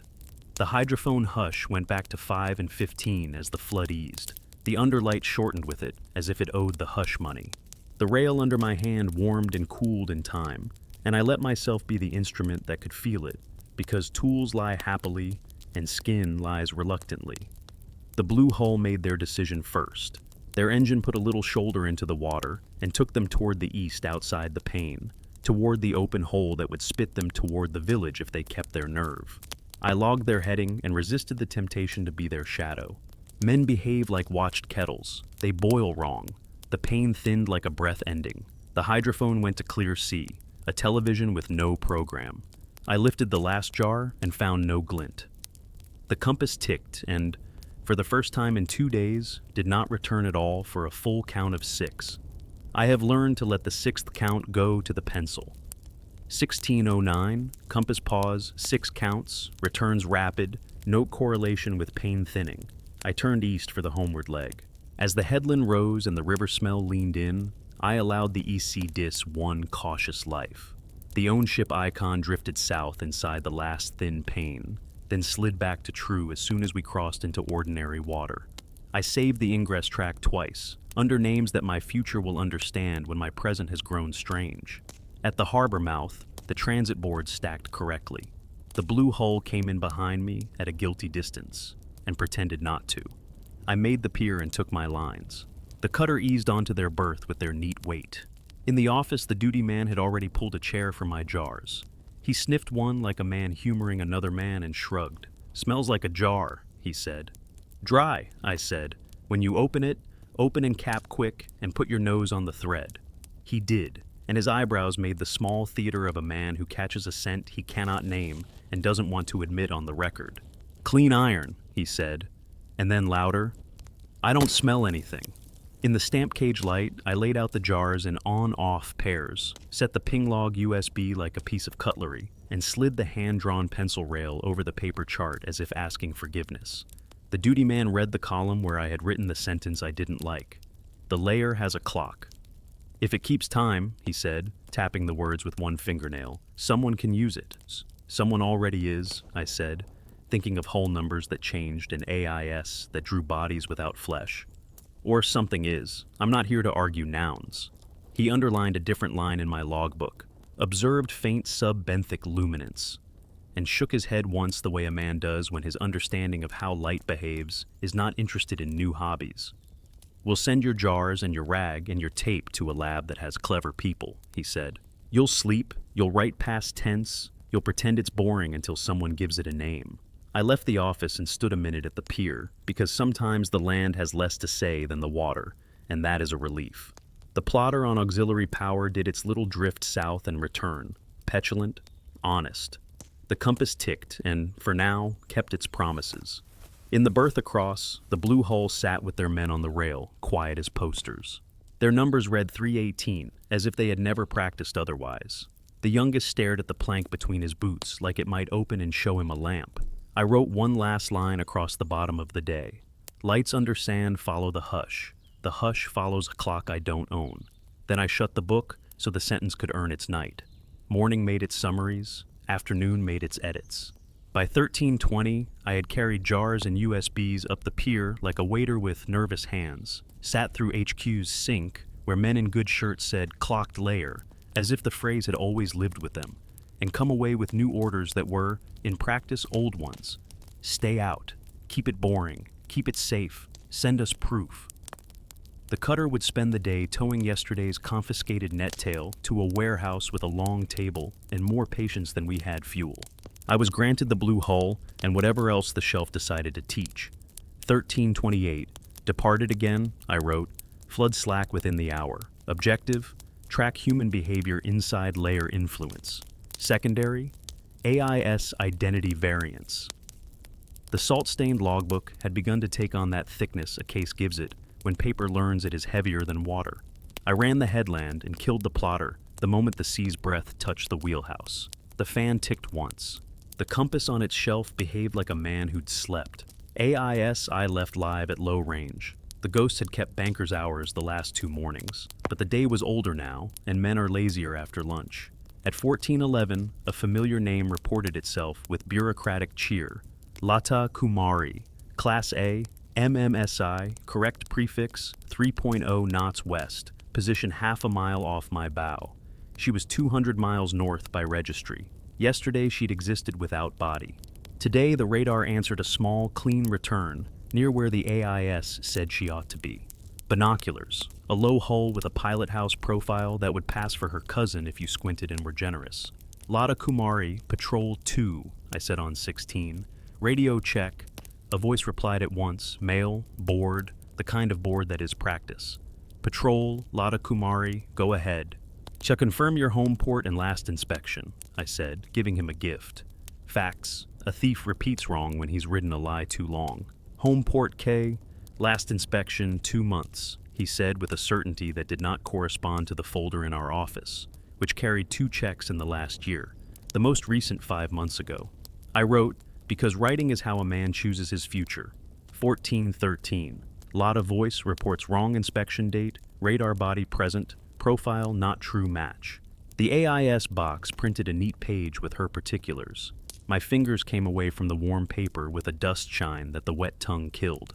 I bagged the page because evidence should be greedy. Dust present on print again, I wrote, trying to sound like a clerk instead of a man with an idea he dislikes.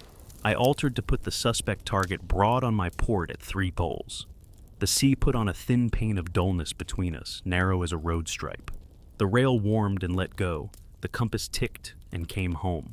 Through the pane, the hull's bow numbers looked like the product of an indecisive man with a stencil. 847, then 817 when a swell put flat under the digits. The radio made a half syllable of someone else's weather report, then reconsidered. Switch to 72, I told the false Lotta. He did. Confirm AIS antenna and power status, I said. Good, he said. Everything good. Cycle it for me, I said. Lazy voice, an old trick. Ask a man to do a thing he can't if his lies live in another box. Off 3 seconds. On. I'll watch you. A pause. We are busy at deck, he tried. I'll hold, I said, and waited while the AIS console drew her vector west at 3 knots and did not blink. Lotta, I said after 10 seconds. Your busy is noted. Keep your heading. I'll be a beam. He said nothing, which is another answer. I let him keep the name a while longer. Sometimes men tell on themselves if you don't clap just yet. 2 minutes later, the blue hull slid into the world, as if the day had been holding its breath for them. They came out of the east at a pace that wanted to be casual, and stayed within the speed of a man walking a dog slowly. Bow numbers 318, bright, unashamed. They set themselves down current of the thin panes so the ribbon ran between us. The youngest found a way to be busy at nothing. The captain studied our masthead as if counting bulbs. Blue hull, I called, on 72 without the microphone. The wind was light, my voice crossed polite water. Routine observation, maintain, no gear over.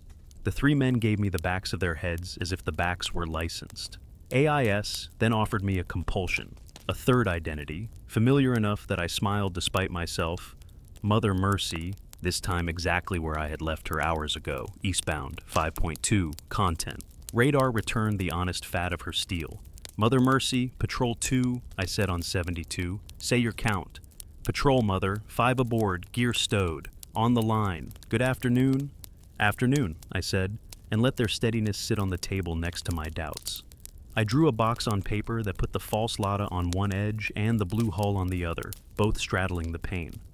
1429, test rectangle, I wrote. Aim. See whether names change across band. I took my bow halfway into the ribbon and parked the engine at a hum just slightly above idle, so I would not be forced to admit I was a stationary object if a report asked later. The hydrophone gave me the long hush present for 7 seconds, off for 14. Afternoon's cadence. The undersand light came on, pale, obedient to the hush. Blue hull, I called. Say your registration. 318, the captain said, dutiful. Eyes on me, which is another tell. A man tells you the truth he likes loud and saves the one he fears for the floorboards. False Lotta, I said to 72, repeat your MMSI. He sang it, very nearly right. Our office's sheet would give me 1 transposed pair later. I wrote, MMSI transpose on voice, likely memorized. I eased forward and let the pane take my bow, then my beam, then my transom. As my wheelhouse crossed fully into the dull water, the AIS console spat a new return with the exact timing of a stage cue. My own boat, for a split second, drawn 20 meters south of itself, broadcasting no name and then, no joke, borrowing one. K, pilot. It flashed as if it had always been true and then corrected, ashamed. I said nothing. The logbook's pencil moved as if the hand was someone else's. 143, own ship AIS Echo, ghosted south when fully within pane. Transient label K-Pilot observed, cleared spontaneously. I printed the history screen and bagged it with the others. When the ink dried, it glittered faint. Coast, Patrol 2, I said, low. Observing AIS label errors with in-surface band. Temporary reassignment to a known pilot service call sign. Recording. Copy, the duty voice said, then drifted a second as if the room had leaned. We're not seeing it our side, only your report. Understood, I said. Paper and photos on return. I trimmed power and put myself moving west at 2.8 by accident, and there it was. The console drew the old straight vector with no hull at the end, a minute's walk of a ghost with its shoulders set to the contour. The hydrophone hiss lined up with the little line, in a way I will later hate writing and hate to see ignored. I let the vector join its brothers in the stack I would carry up the pier like a weird sandwich. Blue hull, I called. I'll need to see your AIS transceiver again. We take to shore, the captain said in the flat rehearsed cadence. Fix. Shore is 2 miles, I said. We can see shore from here. Shore is shore, he said, which is the sort of statement that passes for logic when a man builds a wall in his head. I didn't press. The day had another lesson ready. The false Lata, westbound and brave, slid into the pane so that the ribbon cut her bow from her stern. At the moment her wheelhouse crossed the band, her name on AIS jumped sideways. Not to Mother Mercy, not to my own. To a coast pilot boat currently tied to a buoy 3 miles east, the same coast pilot that had flirted with my icon. The radar return never moved. The men on her deck, 3, then 4, never looked up, because why would they? I wrote it all with the spare pen so the first one wouldn't feel too proud. False Lada, I said, identify your service. Fishing, he said. He didn't even laugh. I put the binoculars on his bow numbers and saw only shadow. The pane made a flat glass of the water, and the digits did their small drift, 847 toward 817, then back, like memory rehearsal. The hydrophone hush went to a polite 5, and the undersand light came up for its allotted seconds under both of us. Decision time never announces itself with trumpets. It sidles in as a shortage of options. I had a false identity borrowing names inside a band that made electronics lose their nouns. I had a blue hull that let its paint tell lies when the film was thick. I had no cutter within 10 minutes and fuel that would either get me home at dusk or get me right and late. Get me right is a phrase to hand to a report. Get me home is the one you tell your knees. Coast Patrol 2, I said. Intent. Hold both targets in observation only. Seek pattern. If false Lada crosses band again and assumes a name belonging to an asset in port, I'll attempt photographic sequence synced to hydrophone cycle and ping log. No boarding without cutter. Copy, they said. Paper, fans, the squeak of a chair that wanted to be new. I set my bow on a slow intercept to let the pane and not me do the work. At the next hush on, the false Lada's label jumped again, this time to a tug due east.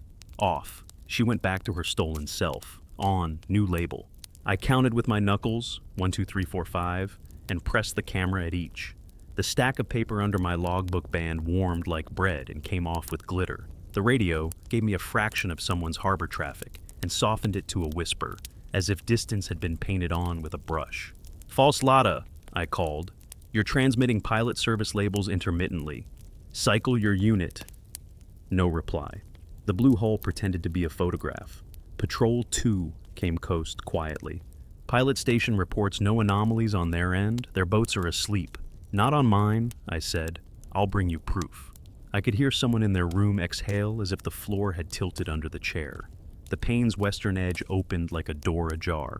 The false Lata took it without ceremony, and, the moment her stern cleared the ribbon, her label settled. Back to the name her voice liked. Back to the MMSI with the transposed pair. In that same second, the AIS console tried to give me the old Ghost 2.8 line, then thought better of it. The hydrophone hush shortened. The underlight fell to no light at all. The rail cooled, and decided it had never been otherwise. I made myself write the dull words. Labels stabilize outside band. What I wanted was what a man always wants. One solid noun I could carry past the stamp cage. What I had was a set of verbs, a stack of prints that glittered when dry and behaved when wet, a logbook full of numbers that would be called interesting, and 2 boats whose honesty depended on whether a film of water lay between us. I took one gift the day had left on the table. The false Lata, now in clear water, answered smartly when I asked for an inspection at dusk tomorrow, inside the harbor, with coast listening. He could not say no to a thing that would cost him nothing and buy him time. The blue hull looked toward the river, as if evening meant family. I let them go because the pane had decided to go too. For the run home, I allowed the plotter its little act. It drifted our icon south inside the last thin ribbon and walked us true outside it. I saved my track and marked the minutes when the labels jumped. I exported the NNBA junk and the ping log and set them at the top of the stack like a card the dealer means you to notice. At the pier, the duty man took my prints and my jar labels and read my line without smiling. Borrowed call signs occur only inside the band. He tapped the word only because good clerks hate absolutes. Tomorrow, he said, we'll put the pilot boat alongside you at the pane edge and see which one of you forgets its name first. Tomorrow, I said, and set my pencil under the elastic. Night put its hand on the harbor. The compass ticked and came home as if it had learned manners.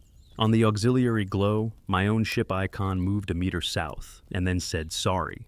Across the way, the blue hull's youngest stood at his bow and looked down at the timber between his boots like a man reading the first line of a letter he can't put away. I wrote the last sentence in a hand I saved for quiet.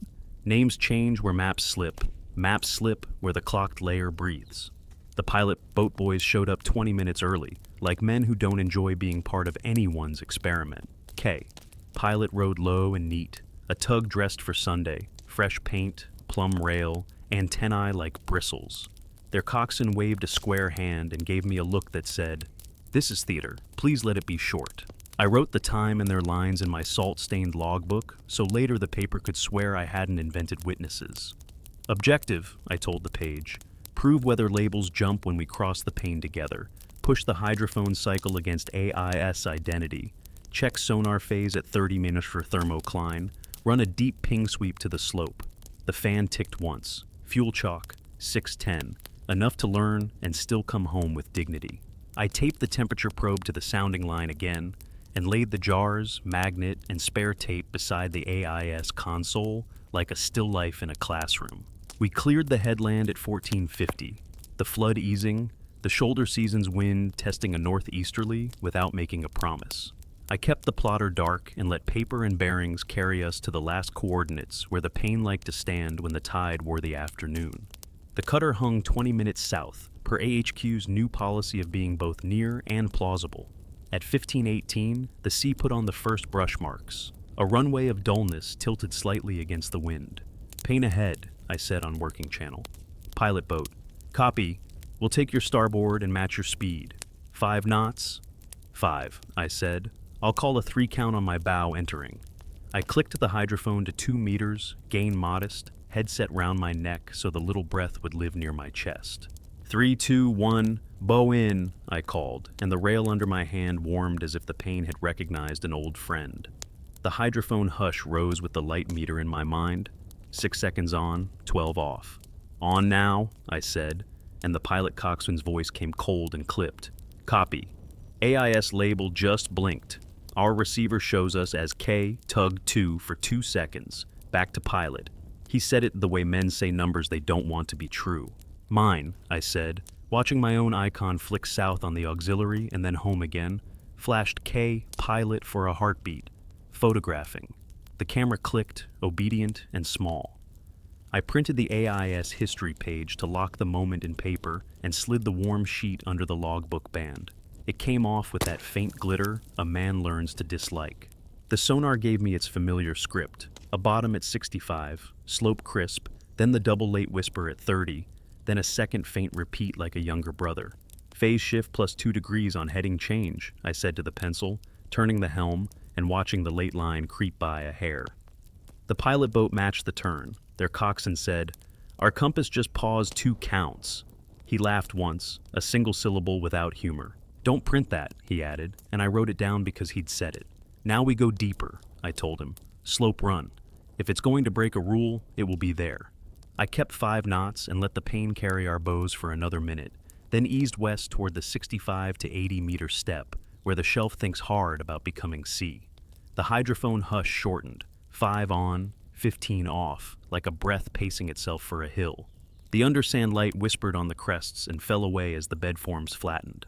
"Pilot, go to 72, I said. "You hold 3 cables abeam. I'll call what I see on sounder." He read me back the spacing and kept it like a man holding a straight edge on a moving table. At 1544, the bottom fell away clean. 70, 75, 80.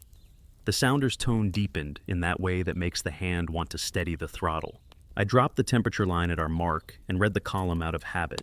Surface 28.3 degree, 15 meters 27.2, 25 26.0, 30 22.1, thermocline right where the sonar liked to lie about echoes. "Ping log mark," I said, tapping the export button with a thumb, and the screen chalked its neat timestamp. I advanced another cable, 85, 90. The pane thinned and then returned in a wider sheet. The rail warmed in pulses you could have matched with a metronome.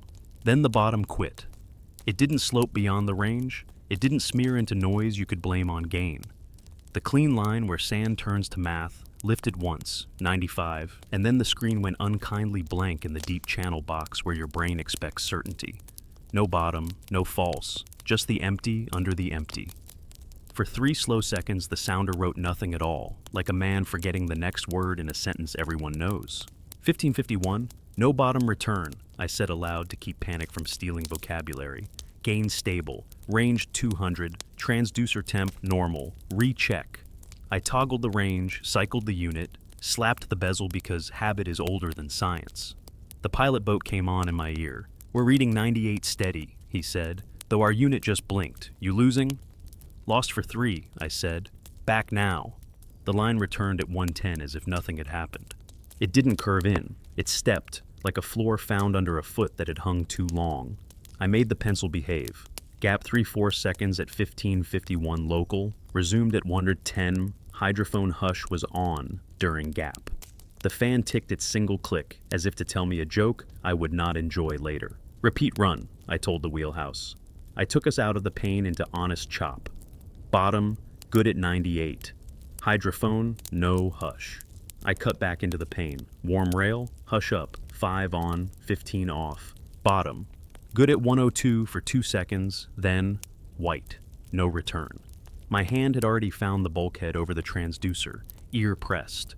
Aluminum spoke its damp language. Under the pane, the hush felt thicker, like breath pressed through cloth. Pilot, do you see it? I said. Our trace jittered, he said, careful. No loss. He didn't ask if I wanted to run again. He had read my sentences by how I stood.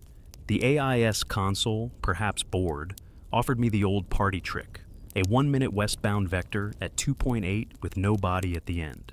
It drew itself to the southwest, obedient to the contour, if you corrected it north on paper. I printed it because that is what you do when theater puts on a show at your expense. The page glittered when I lifted it from the tray. The wet tongue made the glitter die.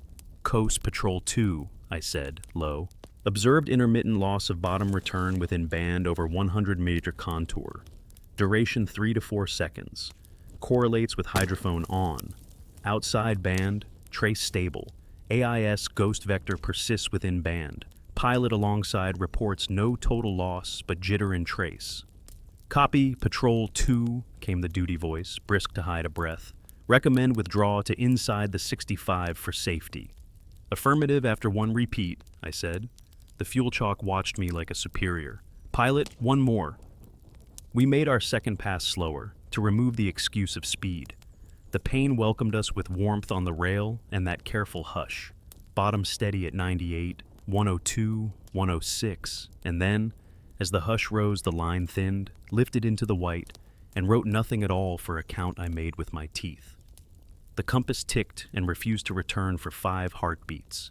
When it settled, the bottom resumed at 113, as if nothing at all had happened to anyone. The hydrophone went to off. I wrote the numbers without letting my hand shake. Second gap, 1559L, duration Phoebes, resumed +8 mm deeper than pre-gap slope predicted. Range and gain unchanged. No cavitation, no breaking sea. On the pilot channel, the coxswain's voice came back thin. We're fine. Your voice had a lag, he said, like a man talking through 2 doors. I kept routine, because routine is the ladder you climb out on when the deck tilts. Temp column, I said, and dumped the sounding line. The thermocline had climbed 1/2 meter.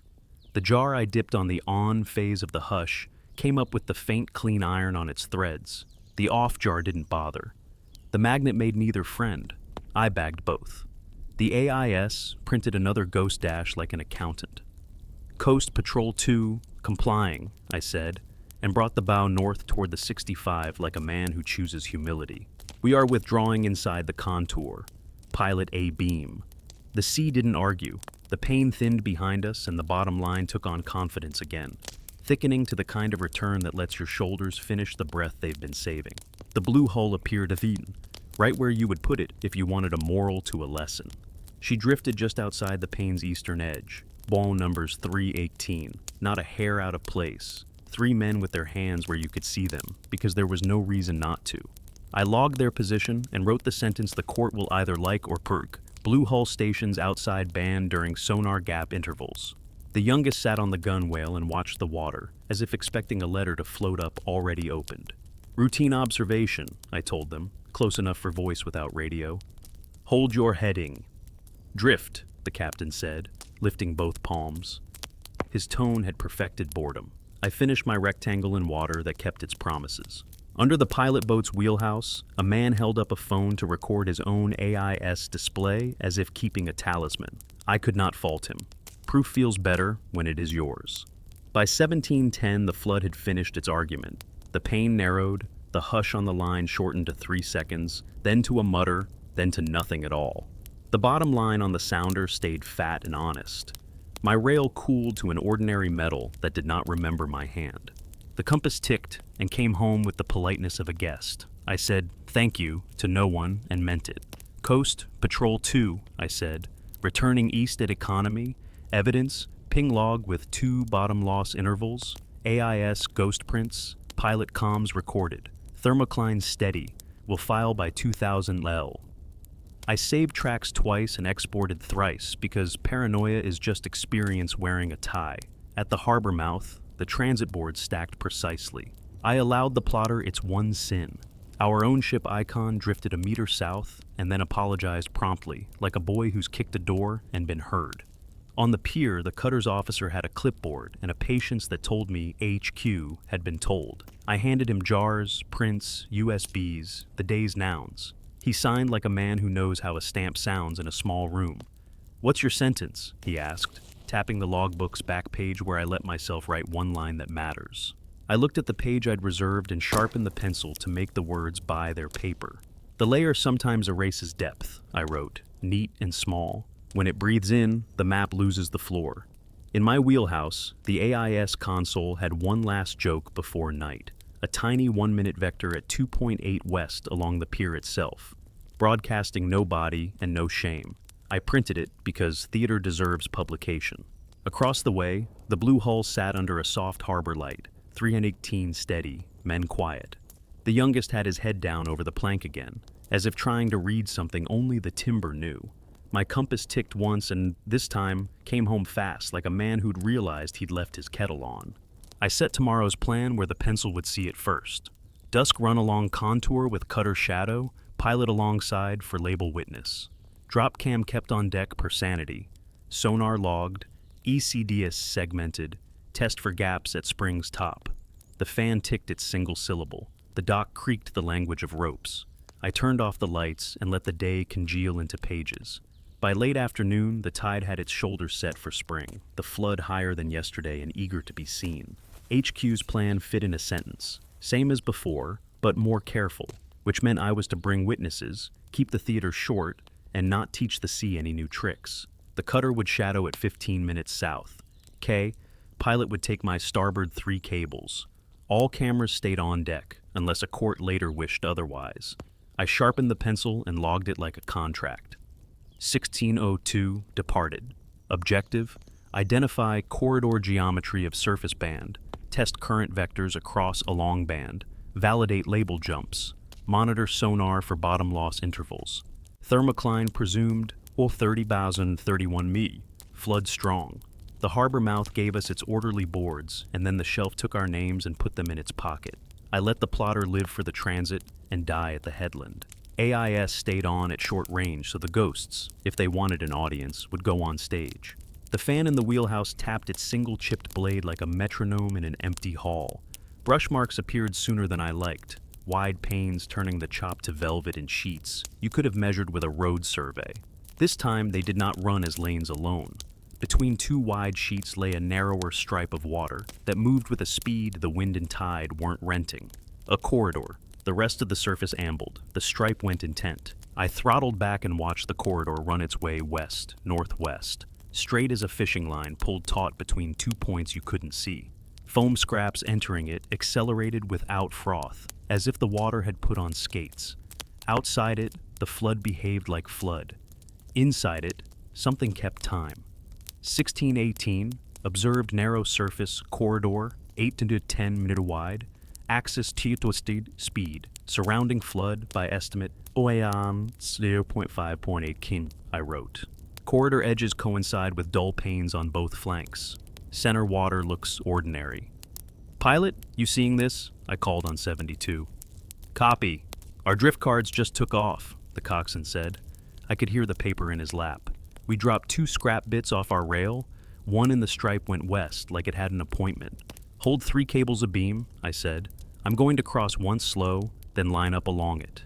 I eased our bow toward the stripe and felt the rail warm as we kissed the pane's edge.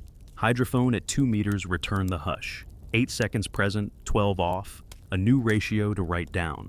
The undersand light lifted its chalked crests for the count of 8 and went home obediently. Crossing the corridor felt like stepping through a slight pressure, a hand on a door that doesn't ask your permission but expects it. The compass ticked and came home. The EC-DIS, dark, kept its counsel. I laid a drift card, a little square of white plastic with a pencil line, on the water just outside the stripe. It moved east with the flood, honest. I slid another into the corridor. It immediately set west 2.8 to 3 knots by eye, the number that had made a religion of our mornings. 1623, drift sample inside corridor sets west at 2.8 none, control outside sets east with flood. Corridor opposes flood, I wrote, printing it hard so later I wouldn't get coy. I trailed my sacrificial mesh in the near edge pane while the boat straddled the stripe.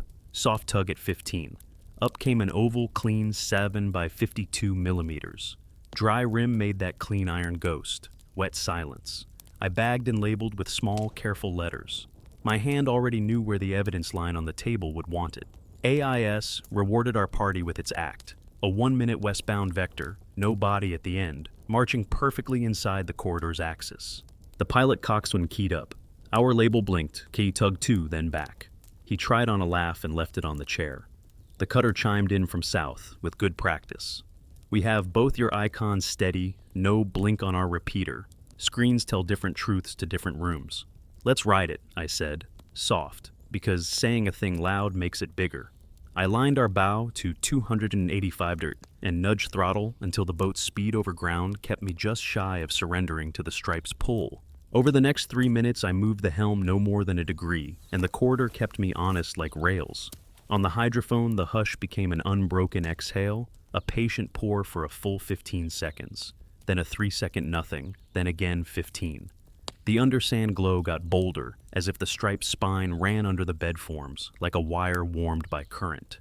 1631, corridor sustained over 0. 6 nm, hydrophone cycle lengthens, 15 on 3 off. Undersand luminance continuous during on, I wrote in my salt-stained logbook. The sonar at 65 stayed steady, then at 70 gave the late echo at 30 meters with a second whisper in step. The temperature at the transducer jumped a fraction and fell, as if passing through pockets arranged like beads on a string. I had set up a simple current test kit before leaving. 2 small drogues made from fabric cones and a collapsible rod with marks at 1 meter intervals. I slipped the first drogue into the corridor and kept a light line on it. It set hard west, the line humming like a quiet wire. I slipped the second drogue 8 meters away outside the stripe. It loafed east with the flood as if irritated at being asked. The line between the two drew itself into a diagonal that wanted to play violin. "Pilot, give me a parallel run," I said. "Let's see if your labels blink in the on and behave in the off." "We'll count with you," he said, more careful now. "Say on." "On," I said as the hush rose. He came back with label blink. "Off," I said 3 seconds later. He returned, "Stable." We did that 5 cycles. The pattern behaved. The camera clicked its small obedience each time. Moral pressure came in clean clothes. Fuel chalk saying mind the ride home. HQ asking on working channel, very politely, if we could also obtain a sample of the corridor water itself for later analysis. Possible surfactant presence. Possible, yes. The corridor did not smell like soap. It smelled like ordinary sea that kept its secrets in the other senses. "Copy," I told HQ. Sampling corridor center and flank. I tied a jar to a sash weight and paid it out at the very middle of the stripe. I let it sink 5 meters through normal-feeling water. When it came up, dry threads flashed their tiny glitter. I capped and bagged it. I took 1 from the flank pane, more glitter. 1 from clear water, 10 meters farther, none. The magnet liked none of them. At 1642, with the corridor still running like a line laid by a man with a ruler, the AIS put on its better show. My own icon took the pilot's name for 2 seconds during the on and gave it back during the off. The false Lada, appearing out of nowhere like a joke repeated once too often, took a tug's label in the same beat and then returned to its memorized wrong MMSI when the hush fell silent. The corridor made clergy of us. Our machines confessed on schedule. "Write the priest a letter," I said, without the mic, and put the pencil to it. 1643, synchronous AIS label reassignment to proximate service call signs during on phase. Reversion during off. Corridor as coupling medium. I hated the sentence's confidence, even as I needed it. Cutter came on. "Patrol, you've got 5-4 minutes to hey diddle back if you want the pier with light." Paper rustled behind the mic. Tide schedules live best on paper. Just then the sonar handed me a higher price for curiosity. At 75 meters, the bottom line thinned, and did its vanishing act not as a clean gap, but as a long fade, a white silence that stretched 7 seconds while the hush sat on the hydrophone like a weight. The compass ticked and paused for 6 counts. The rail under my palm warmed steadily instead of pulsing. The corridor tightened, the drogue's line hummed harder. I wrote because fear hates ink. 1646, prolonged bottom loss interval.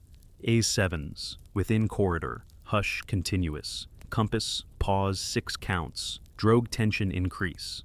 "Pilot, you still with me? 3 cables and unhappy," he said. Our depth just spiked shallow, then settled. Our label blinked to pilot service and back.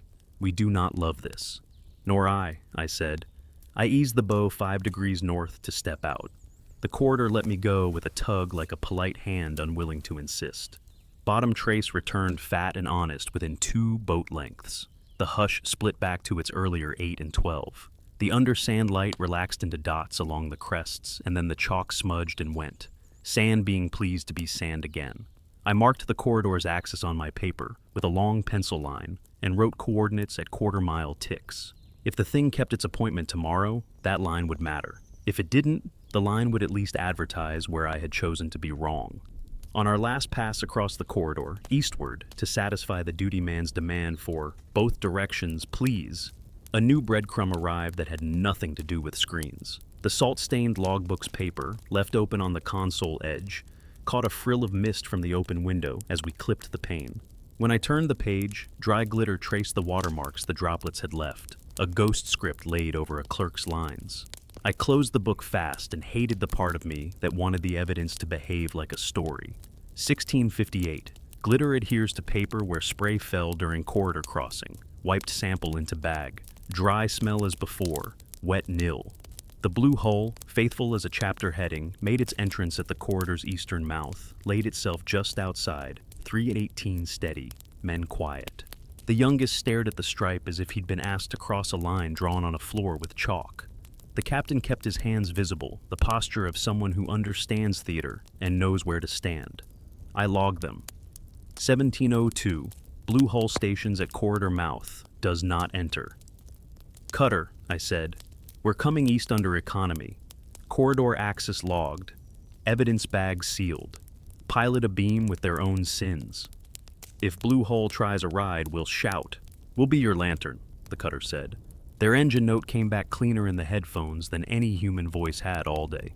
I saved, exported, photographed, and backed up until the wheelhouse smelled like warm electronics and paper. The ECDS, allowed life for the inbound, did its nervous south drift inside the last thin pane, and then behaved when we touched honest harbor water. The pilot boat peeled off to the east with a wave too stiff to be anything but true. We made the pier with sunset still in its first sentence.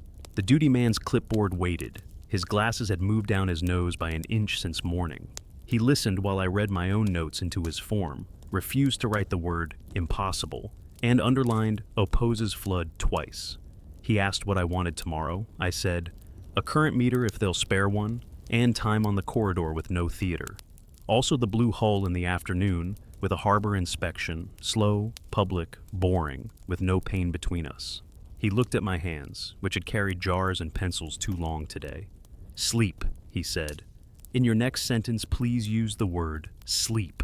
Back on board, the fan tapped its one beat. On auxiliary glow, the AIS console threw a last small westbound 2.8 along the pier and then quit like a stage light. The compass ticked and came home as if embarrassed. I placed a clean drift card on the mess table and watched the dry glitter that had hitched itself to the paper draw a faint arrow west that wasn't there when I turned the card around. I hated that too, and bagged the card like it was a guilty knife. I wrote the line on the back page, neat and unforgiving. The corridor carries names, vectors, and pieces of mesh against the tide. If we stand in it too long, it tries to carry us too. Then I put the elastic over the book and let the sentences sit the night like jars on a sill. The order came down as a kind of mercy. One last controlled run, then secure. Harbor inspection on the blue hull at high sun. Put your nouns on paper. Spring had set its shoulders fully. Flood and ebb ran like a metronome set by someone with a schedule. I sharpened the pencil to a point that would break if I pressed and wrote the plan where I could not pretend to forget it. 938. Objective, establish baseline with corridor absent or weak. Deploy loaner current puck, portable ADCP, over transom. Verify label stability. Conduct harborside inspection of blue hull. Close with fixed position soundings made in silence. End state, partial. Mechanism notes, not names. The puck came in a plastic case more serious than its size deserved. I strapped it to a bracket at the transom, ran the cable through the window, and brought its little software to life. North and east components, surface bin to 5 meters, 5-second averages that would either sing or sulk. The duty man watched me like a cat. Don't invent, he said lightly, and I put that in the book so the day would hear it. We cleared the headland at 10:20 under a sky that had chosen one idea and stuck to it. EC-DIS off, AIS on short, paper out. Fan tapped once with its chipped blade, and then behaved as if embarrassed. On the shelf the chop wore small teeth, and the color lay honest, no pewter panes, just blue with a brown breath toward the river. 110:37. Begin sweep along prior corridor axis, I wrote. I laid the ruler over yesterday's pencil line, and put the bow on 285 degrees until the sea or the pencil told me otherwise. Hydrophone at 2 meters returned ordinary C, no hush cycle, just a long unambitious noise. The rail stayed the temperature of rail. The ADCP numbers came up patient. Eastward set 0.4 to 0.6, north component near 0, flood behaving like flood. At the mile mark I stopped it and dropped the temperature line. Surface 28.4 degrees, 15 minute 27.3, 30 min 22.2, thermocline faithful. The sonar drew the bottom at 65 like a schoolboy writing on the first line of a new notebook. I wrote 1049, no corridor, no panes, AIS quiet, label stable, and allowed myself an exhale that made the cabin fan turn once by itself. Then the sea did the small kindness it sometimes offers when it knows you are thinking about your lunch. It stayed plain. I ran the axis twice more and got only flood and a shelf that kept its promises. I printed that too, screens that held steady, ADCP vectors that pointed east with the day. Paper needs the boring pages to keep the interesting ones from looking like fiction. 11:30, return harbor for inspection, I wrote, and the compass ticked once and came home like a man who remembered his keys. The blue hull waited under the pier light, with 318 on her bow and a coil of rope arranged like a lesson. 3 men. The youngest stood quiet and didn't even try to be busy. Captain, I said across water. Inspection inside the harbor, on the hour. No layer between us. 10 minutes if you've kept your deck clean. We'll be polite. He held up his hands without a show. Polite, he said, and this time it sounded like a wish, not an alibi. We came alongside and did our choreography with fenders and lines and a shared reluctance.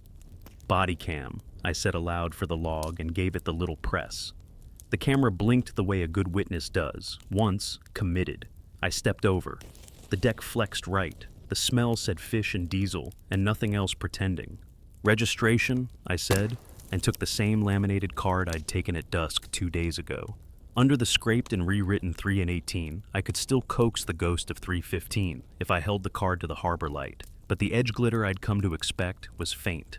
My tape press came away clean.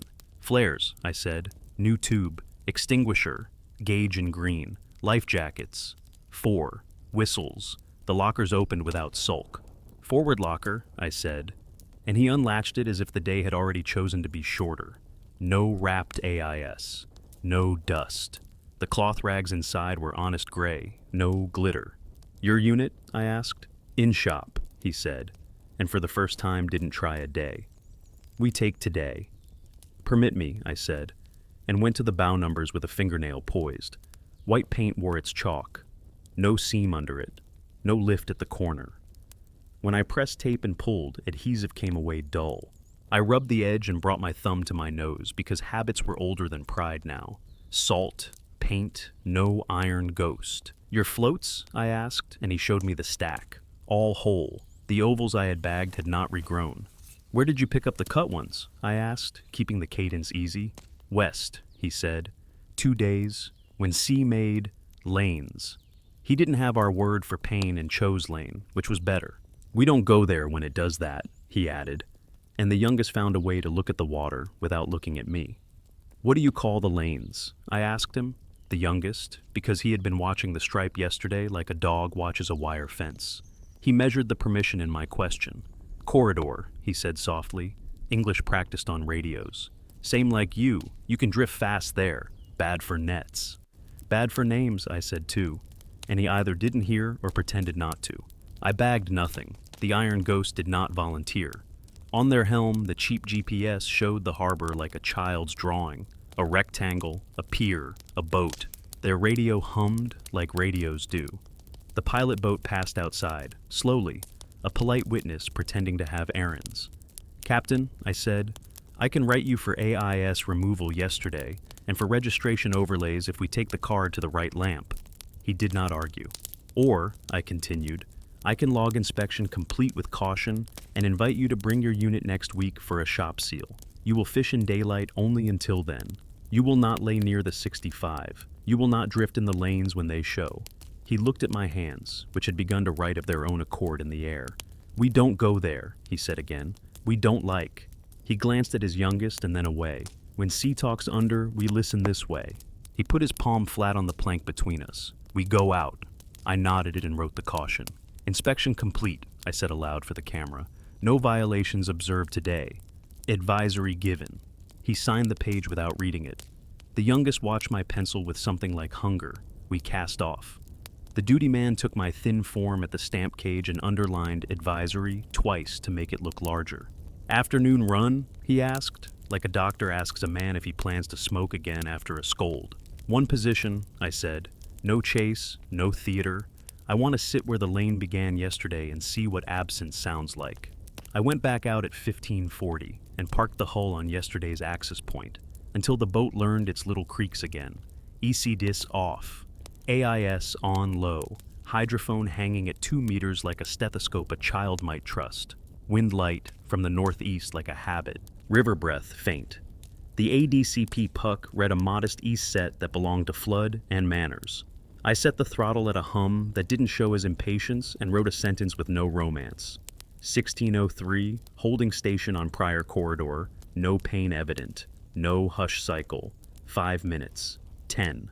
The sonar returned its nice steady bottom at 65 like a man repeating a known prayer. The compass didn't tick at all. The rail kept its indifferent metal. The hydrophone gave me the above-board rush of a plain sea. I counted anyway. 6, 12, 5, 15. Nothing agreed to echo.